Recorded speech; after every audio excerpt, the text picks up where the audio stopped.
At the will reading, my billionaire grandfather left everyone millions of dollars. My father got the multi-billion-dollar corporation. My brother got the real estate portfolio and 12 supercars. My sister-in-law got $5 million in vintage diamonds. And me, I got a single, dirty, crumpled $20 bill. My brother laughed so hard he choked on his sparkling water. My sister-in-law whispered that it was enough to buy a box of tampons. They thought it was the ultimate insult from the grave. They did not know that $20 bill was worth more than everything they had just inherited combined, because they did not check the serial number. My name is Jasmine Vance, and at 32 years old, I am the only person in my family who actually works for a living. Before I tell you how that $20 bill destroyed my arrogant family, let me know where you are watching from in the comments. Hit like and subscribe if you... Now let me take you back to the moment my life changed forever. The conference room at Sterling & Associates smelled like old money and furniture polish. It was freezing cold, or maybe that was just the ice coming from my father Reginald sitting across from me. I sat in the corner of the room, trying to make myself as small as possible in the oversized leather chair. I pulled the sleeves of my wool cardigan down to cover the frayed threads at my wrist. Across the mahogany table, my brother Preston was checking his reflection in his Patek Philippe watch, while his wife Ashley picked lint off her Chanel skirt. Ashley caught me looking at her and offered a tight, pitying smile. She leaned over to Preston and whispered loud enough for me to hear. "I told you she would wear that sweater. It smells like a public school classroom." Preston snickered and adjusted his silk tie. I said nothing. I was used to this. In the Vance family, your worth was determined by your net worth, and my salary as a high school history teacher barely covered my rent. Reginald cleared his throat, loudly tapping his manicured fingers on the table. "Lawyer James, can we wrap this up? I have a board meeting at 3, and I do not want to be late to take my rightful place as chairman." Lawyer James, a man who had served my grandfather Elijah for 40 years, looked over his reading glasses. His eyes were sad as they settled on me. He opened the thick leather binder. "We are here to honor the last wishes of Elijah Vance." The room went silent. Lawyer James began to read. "To my son, Reginald Vance, I leave the controlling interest in Vance Industries, valued at $2.4 billion. My father did not even smile. He just nodded, as if he were accepting a delivery he had ordered months ago. "It is about time," he muttered. "To my grandson, Preston Vance, I leave my commercial real estate holdings in downtown Chicago and my personal collection of 12 vintage automobiles." Preston jumped up and pumped his fist in the air. "Yes, the Aston Martin is mine." He grabbed Ashley and kissed her cheek. "We are getting that yacht, baby." To Ashley Vance. Lawyer James continued, his voice devoid of emotion. "I leave the Eleanor Diamond collection." Ashley gasped, clutching her chest theatrically. "Oh, I knew he loved me." She smirked at me. "Real diamonds, Jasmine, not the glass kind you wear." My heart hammered against my ribs. I did not want their money. I did not want the company or the cars. I just wanted the small lake house where Grandpa and I used to fish on Sundays. It was the only place I had ever felt safe. It was the only place where I was not judged for being plain or bookish or unambitious. And finally, Lawyer James said, the room seemed to suck in all the air. Reginald leaned back, crossing his arms.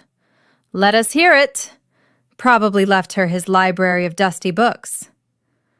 Lawyer James reached into his briefcase and pulled out a single, thin, cream-colored envelope. He slid it across the long polished table. It stopped right in front of me. There were no keys inside, no deed to a house, no check. It was light as a feather. My hands shook as I picked it up. I could feel their eyes burning into me. Preston had his phone out recording. "Open it, Jasmine," he taunted. "Maybe it is a gift card to Applebee's." I tore the seal. I reached inside. My fingers brushed against paper. I pulled it out. It was a $20 bill. Just one. It was old and soft from use, with a deep crease down the middle like it had been folded in a pocket for years. For a second, there was absolute silence. Then Preston exploded with laughter. He laughed so hard he doubled over, slapping the table. $20! That is hilarious. He threw us billions and gave you lunch money? Ashley covered her mouth, giggling uncontrollably. Oh, honey, that is tragic. But look on the bright side. It is just enough to buy a box of tampons. You know, for your time of the month. Or maybe some cheap cat food for when you end up alone. My face burned. I felt tears pricking the back of my eyes, but I refused to let them fall. I looked at my father, hoping for a shred of defense, hoping he would tell them to stop. Reginald looked at the $20 bill and then looked at me with pure disgust. "He knew," he said coldly. "Even in death, he knew. He knew you were not cut out for greatness, Jasmine. You are a teacher. You are small. You think small. $20 is exactly what you are worth to this dynasty." He stood up, buttoning his suit jacket. "Come on, Preston, Ashley, let us go to the Palm. I am craving lobster to celebrate." Reginald looked at me one last time. "We would invite you, Jasmine, but, well, $20 won't cover the valet parking, let alone the appetizer. Enjoy your inheritance." They swept out of the room, leaving a wake of expensive cologne and cruelty. Preston turned back at the door, still recording. "Don't spend it all in one place, sis." I was alone with Lawyer James. He looked down at his papers, unable to meet my eye. "I am sorry, Jasmine. He insisted on this." I looked down at the bill in my hand. I wanted to crumble it up. I wanted to tear it into tiny pieces and scream. How could Grandpa do this? He was my best friend. He was the one who paid for my teaching degree when Dad refused. He was the one who told me that knowledge was power. Was this his final lesson? That I was worthless? I was about to crush the bill in my fist when the light from the chandelier hit the paper. I froze. There was writing on it. In the bottom corner, in tiny purple ink, the kind of ink Grandpa always used for his journal, was a message. Value is not found in the numbers, Jasmine. It is found where others refuse to look. My thumb brushed over the serial number. I frowned. A normal $20 bill has a random string of numbers, but this one was different. I brought it closer to my eyes. The letters and numbers were perfectly arranged. E-1990-LEGACY. Legacy. Elijah 1990. Legacy. A chill shot down my spine. 1990 was the year I was born. Grandpa didn't leave me $20. He left me a message. He left me a key. My breathing quickened. The Vance family motto was always, "Look at the bottom line." But Grandpa always told me, "Look at the fine print." I looked up at Lawyer James. "Does my father know about the serial number?" I stood up and smoothed my cardigan. "Thank you, James. I walked out of the plush office and took the elevator down to the parking garage. It had started to rain, a cold, gray Chicago drizzle that soaked through my clothes instantly. I walked past the spot where my father's limo and Preston's Porsche had been parked. They were gone, off to eat lobster and drink champagne and toast to their victory. I walked to the far corner of the lot to my 10-year-old Honda Civic. The bumper was held on by duct tape, and the paint was peeling. I got in and turned the key. The engine sputtered and died. I tried again. Nothing. Just the clicking sound of a dead battery. I sat there in the cold silence of my car, rain streaking down the windshield, blurring the city lights. I should have been crying. I should have been devastated. My family had just cut me out, disowned me, and humiliated me for the entire world to see. I felt dangerous. My father said I was worth $20. He was right. But he forgot that a $20 bill can buy a lot of things. It can buy a hammer to break glass. It can buy a match to start a fire. Or in my case, it could buy the end of the Vance empire. I pulled out my phone and dialed the number for the private client services at the Swiss Heritage Bank. It was a number Grandpa had made me memorize when I was 10 years old, telling me never to call it unless I was holding the legacy bill. The line rang once. A woman answered, her voice crisp and professional. Swiss Heritage Bank, how may I direct your call? I took a deep breath. My name is Jasmine Vance. I am holding serial number E1990 Legacy. There was a pause, a long, heavy pause. Then the woman's voice changed. It dropped to a whisper, trembling with something that sounded. I looked out at the rain and smiled. Enjoy your lobster, Dad, because it is going to be your last expensive meal. The rain had not stopped since the will reading. It battered the windows of my small one-bedroom apartment in the West Loop, creating a rhythm that matched the pounding headache behind my eyes. I had barely slept, tossing and turning on the couch, clutching that old $20 bill like a lifeline. I kept waiting for the sadness to hit me. I kept waiting to mourn the grandfather who had been my only ally in a den of vipers. But sadness requires safety, and I did not feel safe. I felt like a soldier waiting for the enemy to breach the gates. At exactly 7 a.m, the enemy arrived. It did not start with a polite knock. It started with the sound of a key card sliding into my electronic lock, followed by the heavy thud of boots on my hardwood floor.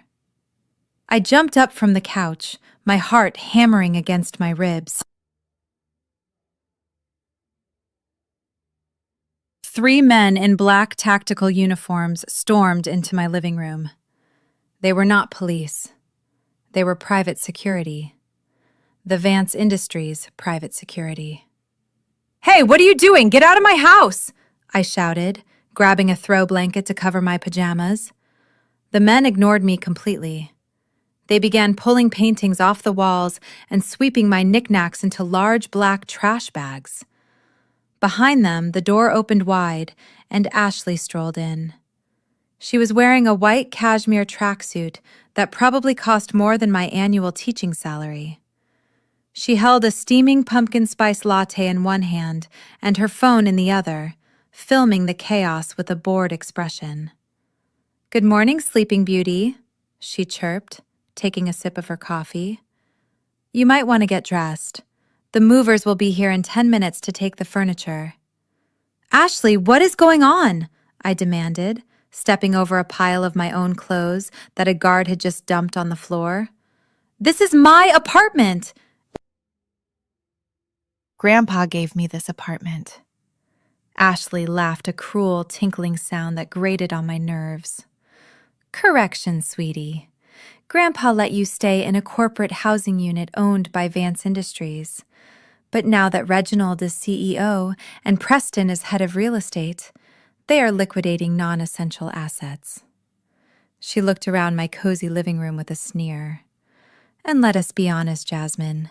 You are a non-essential asset. Preston wants to buy a new yacht by the weekend, and we need the cash flow. So this place goes on the market at noon. You cannot do this, I said, my voice trembling with rage. By law, I have 30 days. Ashley stepped closer into my personal space. Her perfume was overpowering, sickly sweet and expensive. By law, you are a squatter in company housing. Daddy signed an emergency eviction order an hour ago, citing renovation needs. You have 2 hours to clear out your personal trash. Hey, grab that box on the table. No! I screamed, lunging forward. That box contained my lesson plans, 10 years of history curriculums, student letters, and my teaching awards. It was my life's work. The guard ignored me. He grabbed the box and dumped it upside down. Papers flew everywhere, fluttering like dying birds. Ashley kicked a stack of my graded essays with her pristine white sneaker. Look at this junk, she scoffed. History books, lesson plans. God, Jasmine, no wonder you are so poor. You spend your life looking at the past while we are building the future. Get this fire hazard out of here. I dropped to my knees, frantically trying to gather my papers. My hands were shaking. I wanted to cry. I wanted to scream. I wanted to claw that smug look off her face. But then I heard Grandpa's voice in my head, clear as a bell. Tears are for the weak, Jasmine. Strategy is for the strong. When they corner you, do not cower. Go to Sterling. I looked at the mess on the floor. My life, my passion, treated like garbage by people who had never worked a day in their lives. Slowly, I stood up. I wiped my hands on my pajama pants. I looked Ashley dead in the eye. You are right, I said, my voice surprisingly steady. It is just paper. Ashley blinked, surprised by my lack of tears. She looked disappointed. She wanted a show. She wanted me to beg. I walked into the bedroom, ignoring the guards who were dismantling my bed. I changed into jeans and a hoodie. I grabbed my backpack and shoved the $20 bill deep into the inner pocket. I did not pack clothes. I did not pack shoes. I just walked to the door. Leaving so soon, Ashley called out, mocking me. You still have an hour before we change the locks. Do not forget your box of tampons. I hear they are expensive. I did not look back. I walked out into the cold rain. I had no car. I walked for 40 minutes to the financial district. The rain soaked through my hoodie, plastering my hair to my face. Mud splashed onto my jeans from passing taxis. I looked like a homeless person. I looked like exactly what my family thought I was. Nothing. I stood in front of the Swiss Heritage Bank. It was a fortress of glass and steel, intimidating and cold.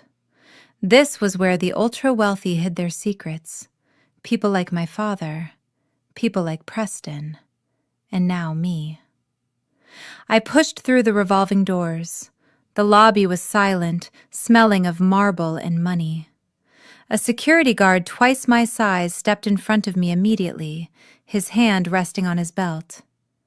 "Excuse me, miss," he rumbled, his eyes scanning my wet clothes and muddy shoes. "The delivery entrance is around back. We do not allow panhandling in the lobby." "I am not a delivery girl," I said, pushing wet hair out of my eyes. "And I am not begging. I am here to see Director Sterling." The guard let out a dry laugh. Director Sterling. "Do you have an appointment?" "Look, miss, you need to leave before I call the police. You are dripping on the Italian marble." He reached out to grab my arm. His grip was tight. I was about to be thrown out onto the street again, humiliated again. "Wait," I said, reaching into my pocket. My hand closed around the damp paper. I have this. I pulled out the $20 bill. It looked pathetic in the grand lobby. Small, dirty, wrinkled. The guard stared at it and then sighed. Is this a joke? You want to deposit $20. Go to the ATM outside. Now get out. He began to drag me towards the door. I dug my heels in. Check the serial number, I shouted, my voice echoing off the high ceilings. Just check the damn number! The commotion drew the attention of the tellers. One of them, a young woman with kind eyes, walked over. What is the problem here? She says she needs to see Director Sterling. The guard grunted, still holding my arm. She is waving around a $20 bill like it is a golden ticket. The teller looked at me, then at the bill in my hand. Let me see it. I handed it to her. She smoothed it out. She read the numbers. E1990 Legacy. Her eyes went wide. The color drained from her face so fast I thought she might faint. She looked at me with a mixture of terror and awe. She did not speak. She simply turned around and ran towards a heavy oak door behind the counter marked private. What is going on? The guard asked, loosening his grip slightly. 2 minutes later, the heavy oak door burst open. A man in an immaculate three-piece suit came running out. He was older, with silver hair and the bearing of a man who controlled empires. It was Arthur Sterling, the most powerful banker in Chicago, and he was running. He skidded to a stop in front of me. Sir, I was just removing. You were removing the most important client this bank has ever had, Mr. Sterling snapped. He turned to me. He did not look at my muddy shoes. He did not look at my wet hair. He looked me in the eye with absolute respect. He slowly lowered his head, bowing 90 degrees in front of everyone in the lobby. Miss Vance, he said, his voice trembling with emotion. We have been waiting for this day for 10 years. Your grandfather left strict instructions. He straightened up and gestured towards the private offices. Please follow me.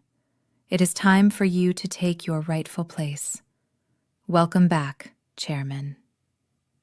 Director Sterling led me down a corridor that seemed to go on forever.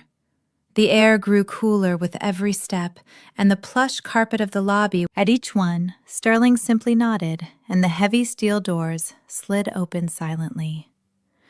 We finally stopped in front of a circular vault door that looked like it belonged in a movie. It was massive, gleaming silver, and intimidating. Sterling turned to me, his expression solemn.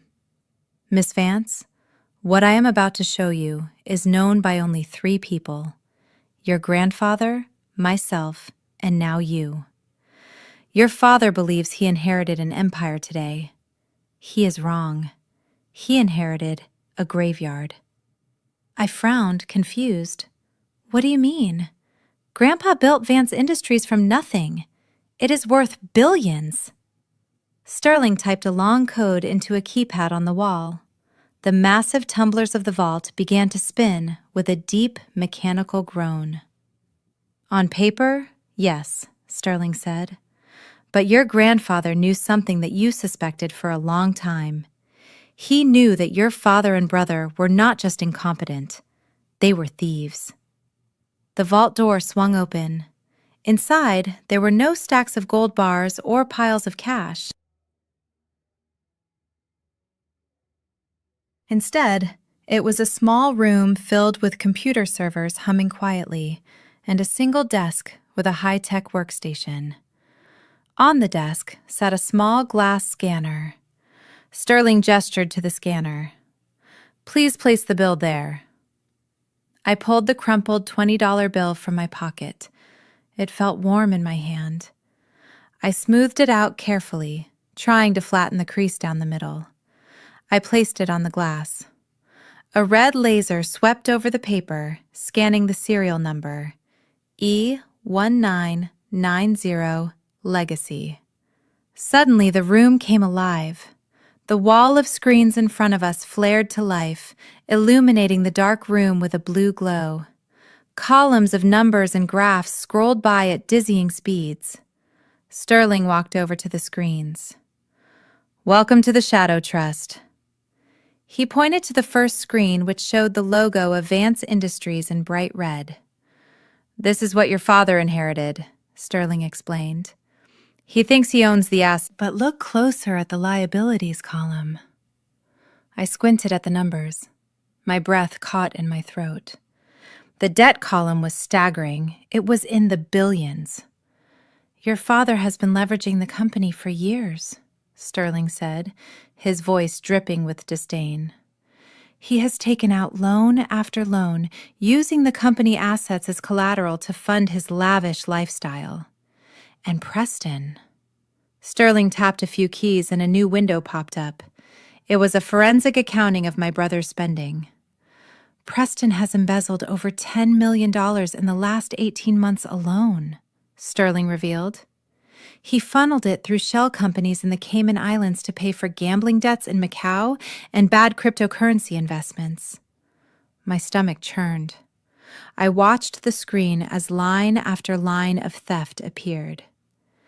"And here is your sister-in-law," Sterling said, bringing up another file. "Ashley is listed as a creative consultant for the firm. Her salary is $500,000 a year."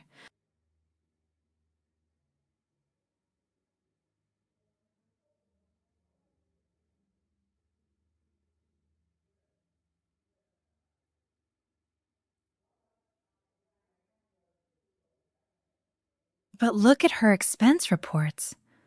I read the list. $2 million charged to the company credit card under office supplies. But the vendor names were not office supply stores. They were Hermes, Chanel, Cartier, and private jet charters to St. Bart's. "They hollowed it out," I whispered, realizing the magnitude of the betrayal. "They ate the apple from the inside out and left Grandpa with nothing but the skin." "Precisely," Sterling said. "Your grandfather found out 6 months ago. He was heartbroken.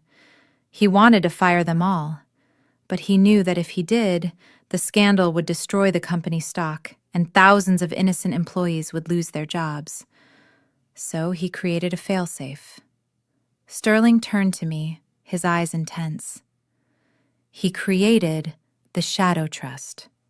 He secretly transferred all the liquid cash, the emergency reserves, and the intellectual property rights into this trust.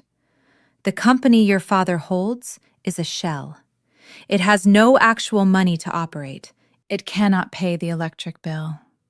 Unless the Shadow Trust releases the funds." I looked at the screens.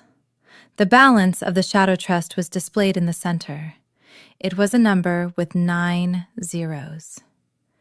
"You control the oxygen," Jasmine Sterling said softly. "Without this money, Vance Industries suffocates in 48 hours. Your father and brother will be personally liable for the debts they signed for. They will lose everything. The mansions, the cars, the status. They will be destitute." He paused, watching my face. "Your grandfather gave you the veto power. You can sign the authorization right now to cover their debts. You can bail them out. You can let them keep playing pretend billionaires while you go back to your apartment and find a new job. Or," he let the word hang in the air. "Or what?" I asked, my voice stronger than I expected. "Or you can let them fall," Sterling said. "You can activate the audit protocol." I thought about him laughing at me at the funeral. I saw the $2 million Ashley spent on handbags. I thought about her throwing my teaching awards into the trash. I saw my father's signature on the fraudulent loans. I thought about him calling me a disappointment. They did not just steal from the company. They stole from the workers. They stole from Grandpa's legacy. And they tried to steal my dignity. I remembered the rain on my face outside the apartment building. I remembered the feeling of being homeless while they planned to buy a yacht. If I bail them out, they will never learn, I said quietly. They will just keep eating until there is nothing left. I turned to Sterling. The timid history teacher who used to hide in the back of the room was gone. In her place stood the granddaughter of Elijah Vance. "Director Sterling," I said, my voice cold and sharp as a blade, "do not release a single cent." Sterling nodded, a small... "And one more thing," I added, pointing at the screen showing their credit limits. "Initiate the forensic audit immediately. I want every penny they stole documented for the FBI. And while you are doing that, freeze their corporate credit cards, all of them, effective immediately." Sterling typed the command. The screen flashed red. "Protocol activated. Assets frozen." "I want to see what happens when they try to buy their way out of reality," I said. Sterling handed me a sleek black card. "This is the master key to the trust. As of this moment, you are the majority shareholder and the acting chairwoman of the board. You own the building they are sitting in. You own the chairs they are sitting on." I took the card. It felt heavier than the $20 bill, but it felt right. I walked out of the vault, leaving the blue glow of the screens behind me. I walked back through the long corridor, past the security checkpoints. The security guard who had tried to throw me out was standing by the door. He looked nervous as I approached. He rushed to open the door for me, keeping his eyes on the floor. "Have a nice day, Miss Vance," he stammered. I stepped out onto the street. The rain had stopped. The clouds were breaking and a ray of sunlight hit the wet pavement, making it shine like silver. My phone buzzed in my pocket. It was a notification from Instagram. Ashley had just posted a photo of a champagne bottle with the caption, "Celebrating our empire." I looked at the photo and smiled. "Drink up, Ashley.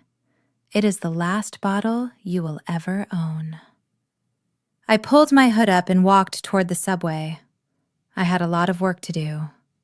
The hunt had just begun. While I was sitting on the hard plastic seat of a subway train, watching the city blur past through graffiti-stained windows, my sister-in-law Ashley was stepping into a world that smelled of calfskin leather and old money.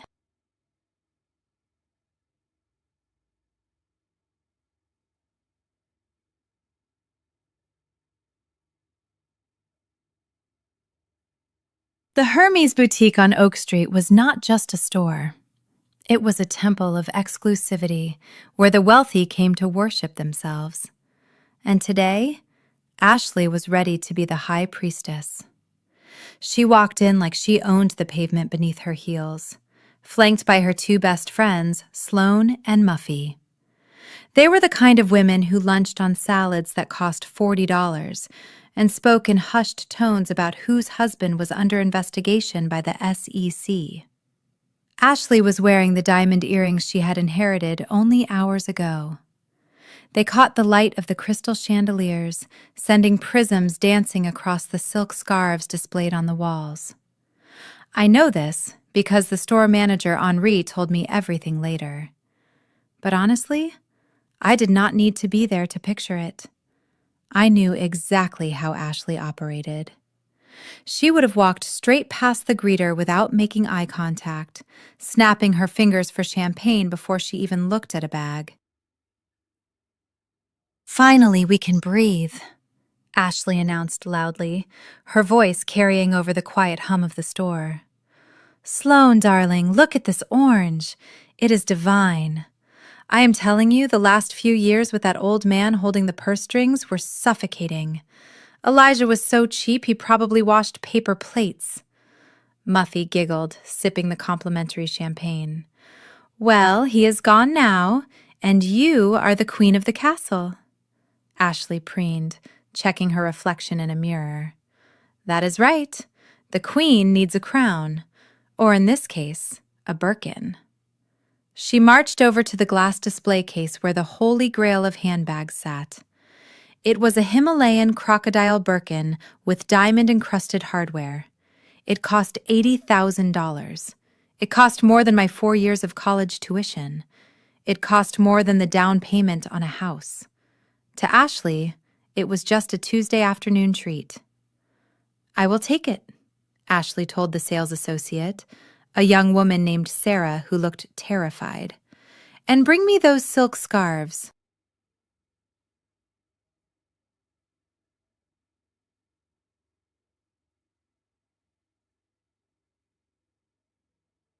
"The ones with the horse print. I will take 5 of them in different colors.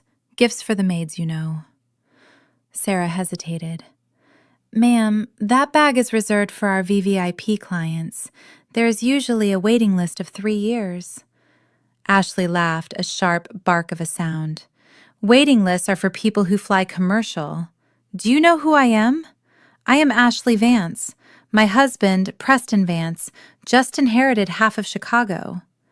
I suggest you ring it up before I call your manager and have you fired for incompetence." Sarah swallowed hard and nodded. "Right away, Mrs. Vance." Ashley turned back to her friends, her face flushed with the intoxication of spending money she did not earn. Can you believe Jasmine thought she was getting something? $20. It is poetic justice, really. She never fit in. She was always so glum, so boring. Sloane swirled her glass. "Is she the one who teaches at that public school? The one in the bad neighborhood?"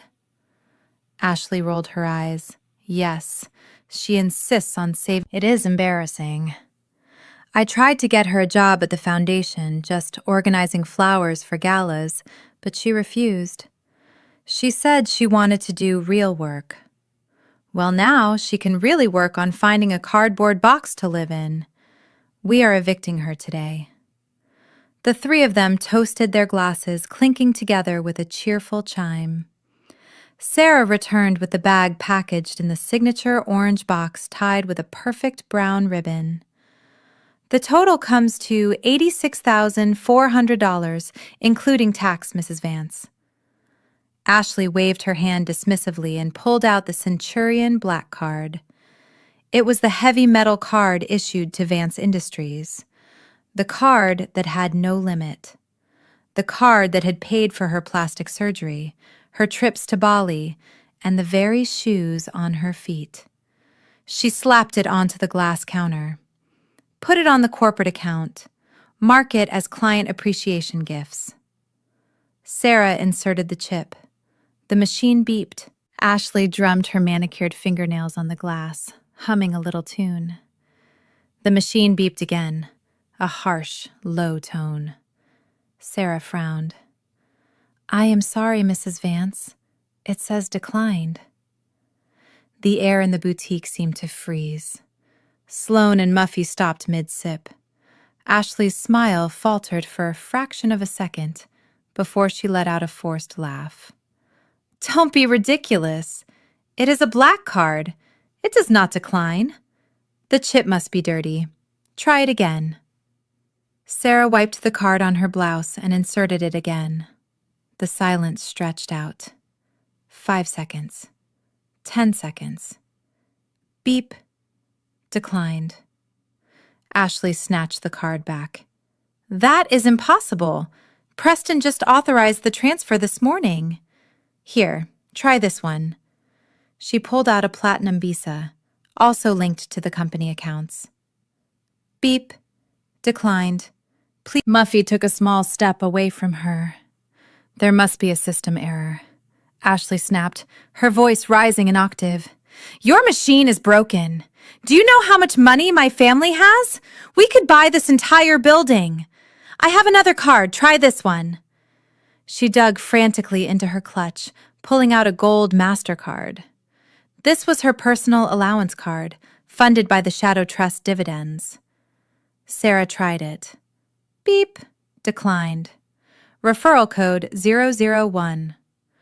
Referral code 001 implies a total freeze due to fraud or theft. Ashley slammed her hand on the counter, making the display case rattle. This is unacceptable. Do you know who I am? I demand to speak to the manager. Get him out here, now! You do not need to shout, Mrs. Vance. The voice was calm and deep, like a cello. Henri, the store manager, stepped out from the back office. He was an elegant man in a tailored suit who had managed this boutique for 20 years. He was also one of the few people Grandpa Elijah trusted to buy gifts for Grandma before she passed.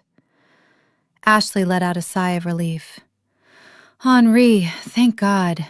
Your incompetent girl is having trouble with the machine. Tell her to force the transaction through. I am in a hurry. Henri walked behind the counter. He did not look at Sarah. He looked directly at Ashley. His face was impassive, completely unreadable. May I see the card, Mrs. Vance? Ashley handed him the Centurion Black card. See? It is perfectly fine. Just run it manually. Henri held the heavy metal card in his hand. He looked at it. Then he looked at Ashley. I am afraid I cannot do that, Mrs. Vance. Why not? Ashley demanded, hands on her hips. Because this card has been reported stolen. Ashley's jaw dropped. Stolen? Are you insane? I am the wife of the owner. Henri reached under the... He had to use two hands, but he did it with a grim satisfaction. The two halves clattered onto the glass counter. What are you doing? Ashley shrieked, lunging forward. That is my property! Correction, Henri said, his voice dropping to a frosty chill. This is the property of the Vance Family Trust, and the trustee has flagged all cards issued to unauthorized users as compromised. Unauthorized user? Ashley sputtered. I have been using this card for 5 years. Who flagged it? Reginald. Preston. No, Henri said quietly. The flag came from the chairman. Ashley looked confused. Reginald is the chairman. Call him. Call him right now. Henri shook his head slowly. I am not referring to your father-in-law, Mrs. Vance. I received a call 10 minutes ago from the Swiss Heritage Bank, from Miss Jasmine Vance. Ashley froze. Her eyes went wide. Jasmine? That broke little teacher? She does not have the authority to freeze a gym membership, let alone a black card. This is a mistake. She must have hacked the system. Henri picked up the cut pieces of the card and dropped them into the trash bin. Miss Jasmine Vance is the sole signatory on the Shadow Trust, which secures all credit lines for your family. She instructed us to confiscate any payment methods attempted today. He looked at Sloane and Muffy, who were now actively backing away towards the door, clutching their own purses tight. Ladies, Henri said, addressing the friends, unless you are paying for Mrs. Vance's items separately, I suggest you give us some privacy. Sloane cleared her throat. Oh, look at the time. I have a Pilates class. Muffy grabbed her arm. Yes, and I have to pick up the kids. Ashley, call us later, okay? Good luck. They fled. They ran out of that store faster than rats leaving a sinking ship. Ashley was left alone, standing at the counter with $80,000 worth of merchandise she could not pay for. The humiliation was... Her face was a mask of red, blotchy anger and panic. She fumbled for her phone. I am calling Preston, she hissed. He will fix this. He will have your job. He will burn this store to the ground. She dialed her husband on speakerphone. It rang once, twice. Then Preston picked up. But he wasn't sounding like the arrogant prince he was this morning. He was shouting. Ashley, where are you? I am at Hermes, Ashley cried, tears finally spilling over. They cut my card, Preston. They cut the black card. That little witch Jasmine did something. You need to fix it. Wire me money right now. I am being humiliated. There was a silence on the other end of the line. A heavy, terrifying silence. Then Preston's voice came back, cracked and panicked. I cannot wire you anything, Ashley. What do you mean? Ashley screamed, stamping her foot. You have millions! My cards aren't working either, Preston yelled back. I am at the dealership. They said the lease was revoked. They took the keys, Ashley. They took the car back. Ashley gripped the counter for support. What is happening, Preston? I do not know, he sobbed. I checked the bank app. It says 0. It all says 0. Accounts frozen, pending audit. Ashley, you need to come home. Dad is freaking out. The electricity at the office just got cut off. Ashley lowered the phone slowly. She looked at the Birkin bag sitting in its beautiful orange box. The bag she had already mentally posted on Instagram. Henri reached out and gently pulled the box away from her. He placed it under the counter. Will there be anything else, Mrs. Vance? Henri asked, his voice polite but final. Perhaps something from the clearance section. Oh, wait. We do not have a clearance section. Ashley let out a sound that was half sob, half scream. She ran out onto the street into the harsh afternoon light, where her friends were nowhere to be seen. I sat on the subway train, and for the first time in years, I laughed. It wasn't a bitter laugh. It was a laugh of pure relief. I took the $20 bill out of my pocket and smoothed it against my leg. You were right, Grandpa, I whispered. The value wasn't in the paper. It was in the lesson. Ashley had just learned her first lesson in economics. Credit is a privilege, not a right, and privileges can be revoked. But the war was far from over. I had cut off their supply lines, but a wounded animal is most dangerous when it is cornered. Preston and my father would not go down without a fight. They would come for me. They would try to destroy me. Let them come. I had the truth. I had the law. And I had $20. That was all I needed.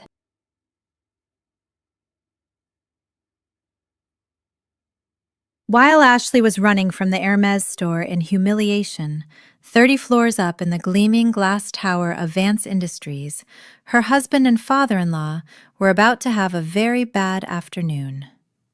I sat in a quiet coffee shop across the street from the headquarters, watching the building through the rain-streaked window. On my laptop screen, I had a direct feed to the company financial dashboard, courtesy of Director Sterling. It was not a hacking tool. It was simply the chairman access portal, the access they did not know I had. I took a sip of my latte and watched the green status lights on their dashboard turn red, one by one. It started in the corner office on the 42nd floor. Preston was sitting with his feet up on his mahogany desk, throwing a foam basketball at a hoop mounted on the door. He was already mentally spending the rent money from the building he had just evicted me from. His phone rang.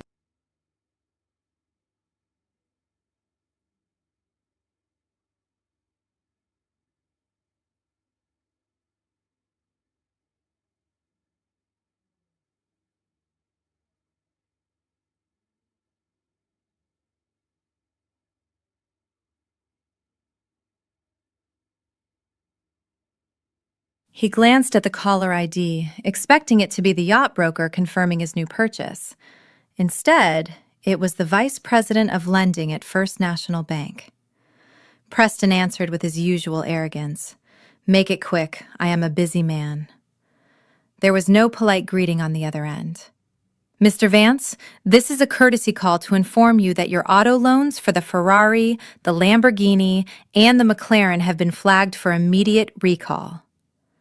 Preston laughed, dropping the foam ball. Recall? What are you talking about? I paid the interest last month. The voice on the phone was cold. Your loans were secured by the equity in the Vance Family Trust. As of 20 minutes ago, the collateral was removed by the primary trustee. Your loans are now unsecured and in default. You have 4 hours to pay the remaining balance of $3.2 million, or we will dispatch the repossession team. Preston sat up so fast his expensive ergonomic chair nearly tipped over. $3 million?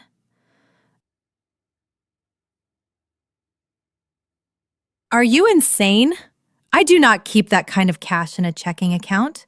Just charge it to the business line. That line has also been frozen, Mr. Vance. Preston slammed the phone down. He was sweating. He tried to log into his personal banking app. Access denied. He tried to transfer funds from his crypto wallet. Insufficient authorization. Panic began to set in. It was a cold, slimy feeling in his gut. He stood up and ran down the hallway to his father's office. He burst in without knocking. "Dad, we have a problem. The bank is glitching. They are trying to take my cars." Reginald Vance did not look up. He was staring at his computer screen, his face a mask of pale gray terror. His hands were shaking so badly he could barely hold his mouse. "Shut up, Preston," Reginald whispered. "Dad, you do not understand," Preston yelled. "They want $3 million by 5 o'clock. He turned the monitor so Preston could see. It was the login screen for their secret account in the Cayman Islands. The account where they hid the kickbacks, the embezzled funds, and the stolen pension money. Usually it showed a balance of $50 million. Today, it showed a flashing red box. Critical alert. Liquidity covenant violated. Account locked by auditor. "It is gone, Preston. It is all locked." Reginald loosened his tie, gasping for air. "I tried to move funds to cover payroll, and the system locked me out. It says we are under audit." Preston sank into a chair. Audit. Who authorized an audit? We control the board. We control the CFO. Nobody audits us. Reginald paced the room, wiping sweat from his forehead with a silk handkerchief. It must be the Harrington Group. They have been trying to acquire us for years. They must have bribed— "Fix this!" Reginald screamed into the receiver. "I do not care what it takes.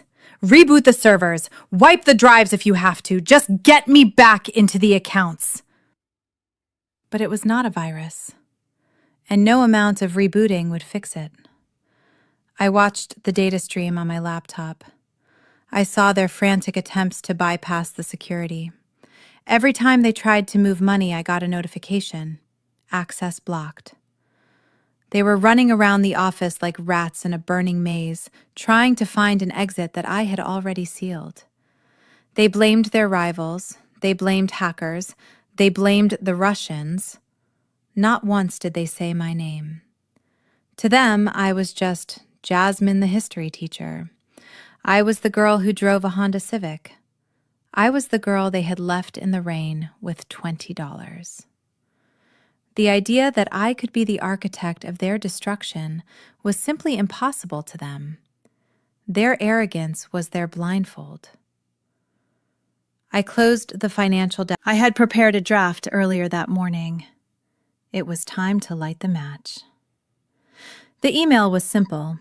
The subject line read, "Confidential Internal Audit Report. Discrepancies in Executive Spending." Attached to the email were 3 PDF files. File 1 was titled The Cayman Ledger. It detailed every illegal transfer Reginald had made in the last 10 years. File 2 was titled Preston Vance Personal Expenditures. It showed the company money used for gambling, hookers, and cars. File 3 was titled Ashley Vance, Fraudulent Invoices. It contained the receipts for her handbags and jewelry listed as office supplies. I moved the cursor to the recipient field. I did not send it to the police. Not yet. That would be too easy. I needed them to lose their power first. I selected the distribution list labeled Board of Directors. These were the 12 most powerful investors in the company. Men and women who, if they found out Reginald and Preston were stealing from them, they would not just fire them. They would destroy them. I took a deep breath. My finger hovered over the enter key. For Grandpa, I whispered. I pressed send. Across the street in the corner office, the silence was heavy. Reginald and Preston were sitting in the dark, staring at the frozen computer screen, trying to come up with a lie to tell the shareholders why the stock price was about to plummet. Suddenly, Reginald's cell phone buzzed. Then his desk phone rang. Then Preston's cell phone buzzed. Then the intercom on the desk beeped. It was the terrified secretary. Mr. Vance, sir? I have Mr. Sterling on line 1. I have the chairwoman of the pension fund on line 2, and 3 members of the board are in the lobby demanding to see you immediately. Reginald stared at the phone. The blood drained from his face, leaving him looking old and frail. What is happening? He whispered. How do they know?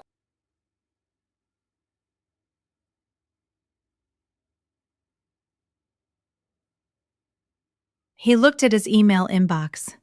A notification popped up. He clicked it. He saw the subject line. He saw the sender.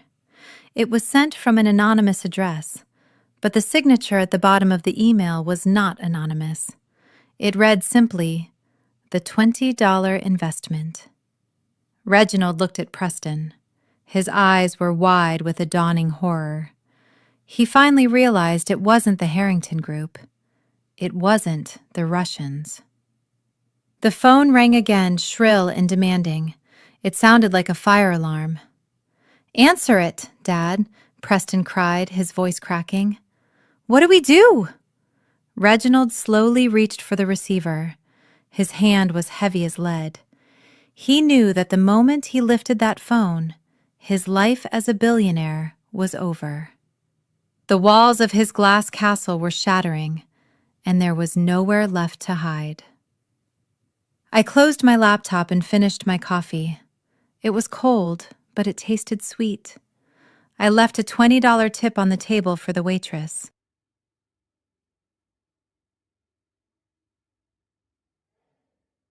I walked out of the coffee shop and stood on the sidewalk looking up at the tower. I could see the silhouette of my father standing at the window, looking down at the city he thought he owned.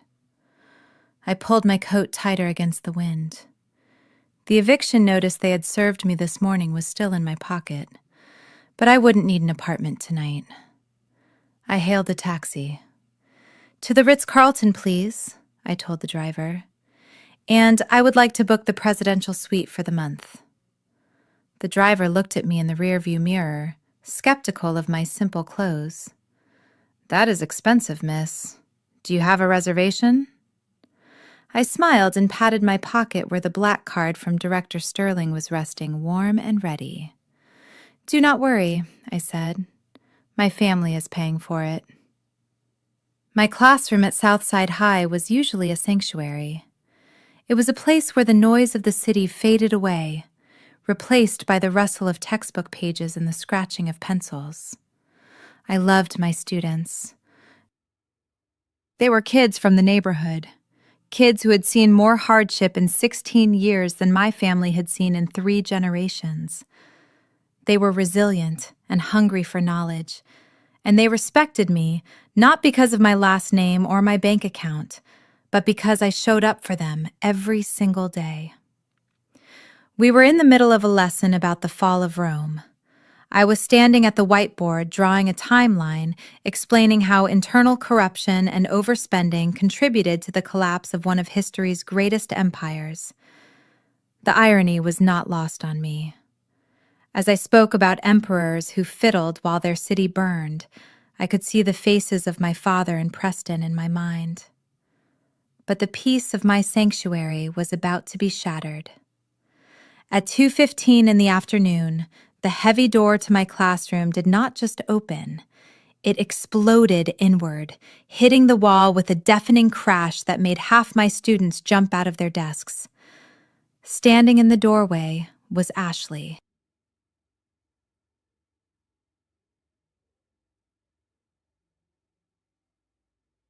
She looked like a woman who had been unraveling thread by thread since she fled the Hermes store. Her blonde hair, usually sprayed into helmet-like perfection, was windblown and frizzy. Her mascara was smeared beneath her eyes, giving her the look of a deranged raccoon. She was still clutching her empty designer purse, her knuckles white with rage. The silence in the room was absolute. 30 teenagers stared at the woman in the doorway, confused and wary. They knew danger when they saw it, and Ashley Vance, radiating entitlement and fury, was dangerous. "Where is she?" Ashley screamed, her voice cracking. "Where is the little thief?" I put my dry erase marker down on the tray. I turned slowly to face her. My heart was pounding, but I forced my face to remain as impassive as stone. "Ashley," I said, my voice calm and authoritative, the voice I used to break up hallway fights. "You are interrupting a class. Please leave." Ashley marched into the room. She ignored the students completely, as if they were furniture. She walked right up to my desk, invading my personal space, smelling of stale perfume and panic. "Don't you dare tell me to leave," she spat. "You did this. I know you did this. You put some kind of hold on the accounts. You called the bank and told lies about us." I crossed my arms. "I did not lie, Ashley. I simply ensured that the assets of the Vance family trust were protected from unauthorized looters." "Looters?" she shrieked, her face turning a blotchy red. "I am your sister-in-law. I am a Vance. That money is mine. How dare you cut me off?" I was standing at the counter at Hermes Jasmine. "Do you know how embarrassing that was? They cut my card. They treated me like a criminal because of you." My students were exchanging glances. In this neighborhood, when a rich white woman comes in screaming at a black teacher, cameras start rolling for protection.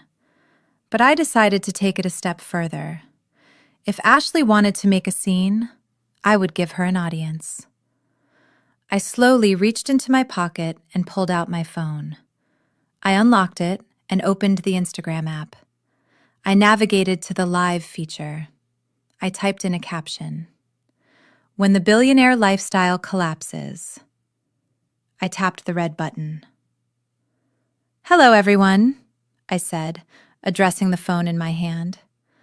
"I am currently in my classroom where my sister-in-law, Ashley Vance, has decided to pay us a visit. Say hello, Ashley." Ashley stared at the phone, her eyes bulging. "Put that away. You cannot record me." "You burst into a public school classroom, Ashley," I said. Ashley looked at the viewer count ticking up rapidly. She should have backed down. She should have run. But her arrogance was a blinding force. She lunged for the phone. "Give me that, you poverty-stricken little rat," she screamed. "You are jealous. That is what this is. You are jealous because Preston married me and not some boring nobody like you. You are jealous because we have the mansions and the cars and you have this." She gestured wildly at my classroom, at the chipped paint on the walls and the mismatched desks. "You have nothing, Jasmine. You are a loser teacher earning pennies while we run the city. Undo the freeze. Call Sterling right now and tell him it was a mistake, or I swear to God, I will ruin you. I will have you fired. I will plant drugs in your car. I will make sure people were tagging news outlets. Ashley was digging her own grave with every word, but she was too angry to see the shovel in her hand. I looked at my students. They were looking at me, waiting to see what I would do. Waiting to see if I would let this woman crush me the way the world often tried to crush them. I stepped forward. I did not shout. I lowered my voice, forcing Ashley to stop screaming just to hear me. "You are right, Ashley," I said. "I do not have a mansion. I do not have a yacht. I do not have an $80,000 handbag." I pointed the camera at the whiteboard where the timeline of Rome was drawn. "We were just discussing history today, Ashley. We were talking about the French Revolution. Do you know who Marie Antoinette was?" Ashley blinked, confused by the sudden change in topic. "Who cares about some dead French lady? Give me my money!" "She was a queen who lived in luxury while her people starved," I continued, my voice hard as steel. When she was told that the peasants had no bread, she reportedly said, "Let them eat cake." She lived in a bubble of gold and ignorance, thinking that her title would protect her forever. I took a step closer to Ashley, holding the phone up so the world could see the fear starting to creep into her eyes. "You are Marie Antoinette, Ashley. You have spent years eating cake paid for by stolen money. You have looked down on me, on my students, on anyone who actually works for a living. You thought the party would never end. You thought the credit card would never decline." I leaned in. "But history has a funny way of repeating itself. The people eventually get tired of paying for your cake. The gates come down, and the bill comes due." Ashley opened her mouth to speak, but nothing came out. She looked at the phone, then at me, then at the students who were now standing up silently backing their teacher. "You are not the queen of this city," I said. "You are just a trespasser in my classroom." And class is dismissed. I looked over Ashley's shoulder to the doorway. 2 school security officers had arrived. They were big men who did not care about designer labels. "Get her out of here," I said calmly. The officers stepped into the room. One of them reached for Ashley's arm. "Ma'am, you need to come with us." "Do not touch me," Ashley shrieked, trying to pull away. "Do you know who I am? My husband owns this block." "Your husband does not own anything right now, lady," the officer said, gripping her arm firmly. "You are trespassing on government property. Let us go." They began to drag her out. Ashley kicked and screamed, her heels skidding on the linoleum. "Preston will kill you for this, Jasmine," she howled as she was hauled into the hallway. "You will pay. You will regret the day you were born." Her voice faded as they dragged her down the corridor toward the exit. The sound of her screaming echoed off the lockers, a ghostly reminder of a crumbling dynasty. I turned back to the phone. The viewer count was now at 15,000. "That was Ashley Vance," I said to the camera. "Wife of Preston Vance. Remember that name when you see the headlines tomorrow, because the reign of terror is over." I ended the live stream. The room was silent for a heartbeat.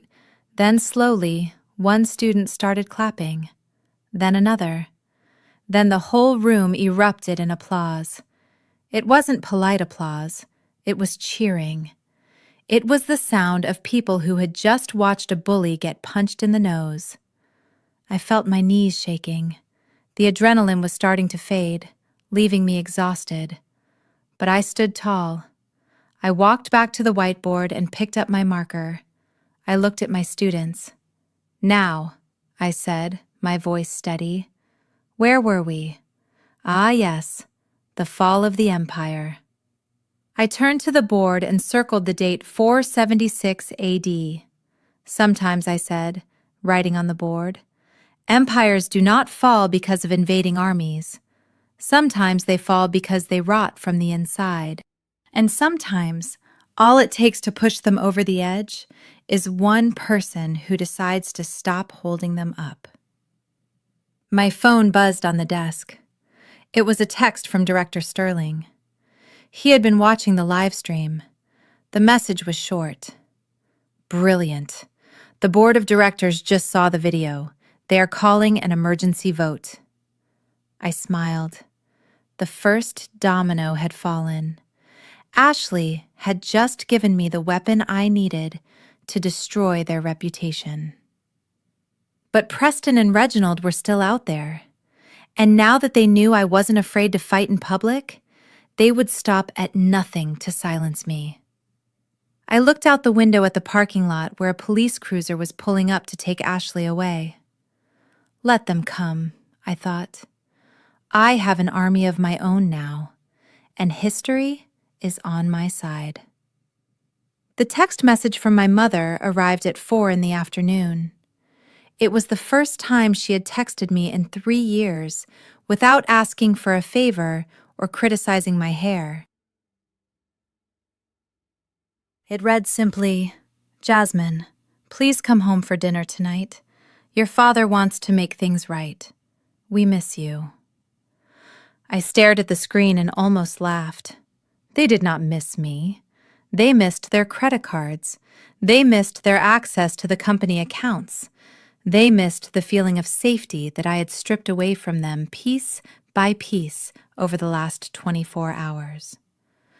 But I knew this was coming. Lawyer James had tipped me off an hour earlier.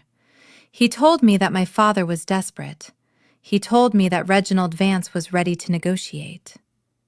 I did not dress up for the occasion. I wore my simple teaching clothes, a pair of slacks and a blouse.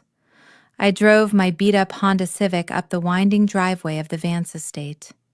The mansion loomed against the gray sky, a monument to my grandfather's hard work and my father's ego. It looked the same as always, but the energy was different.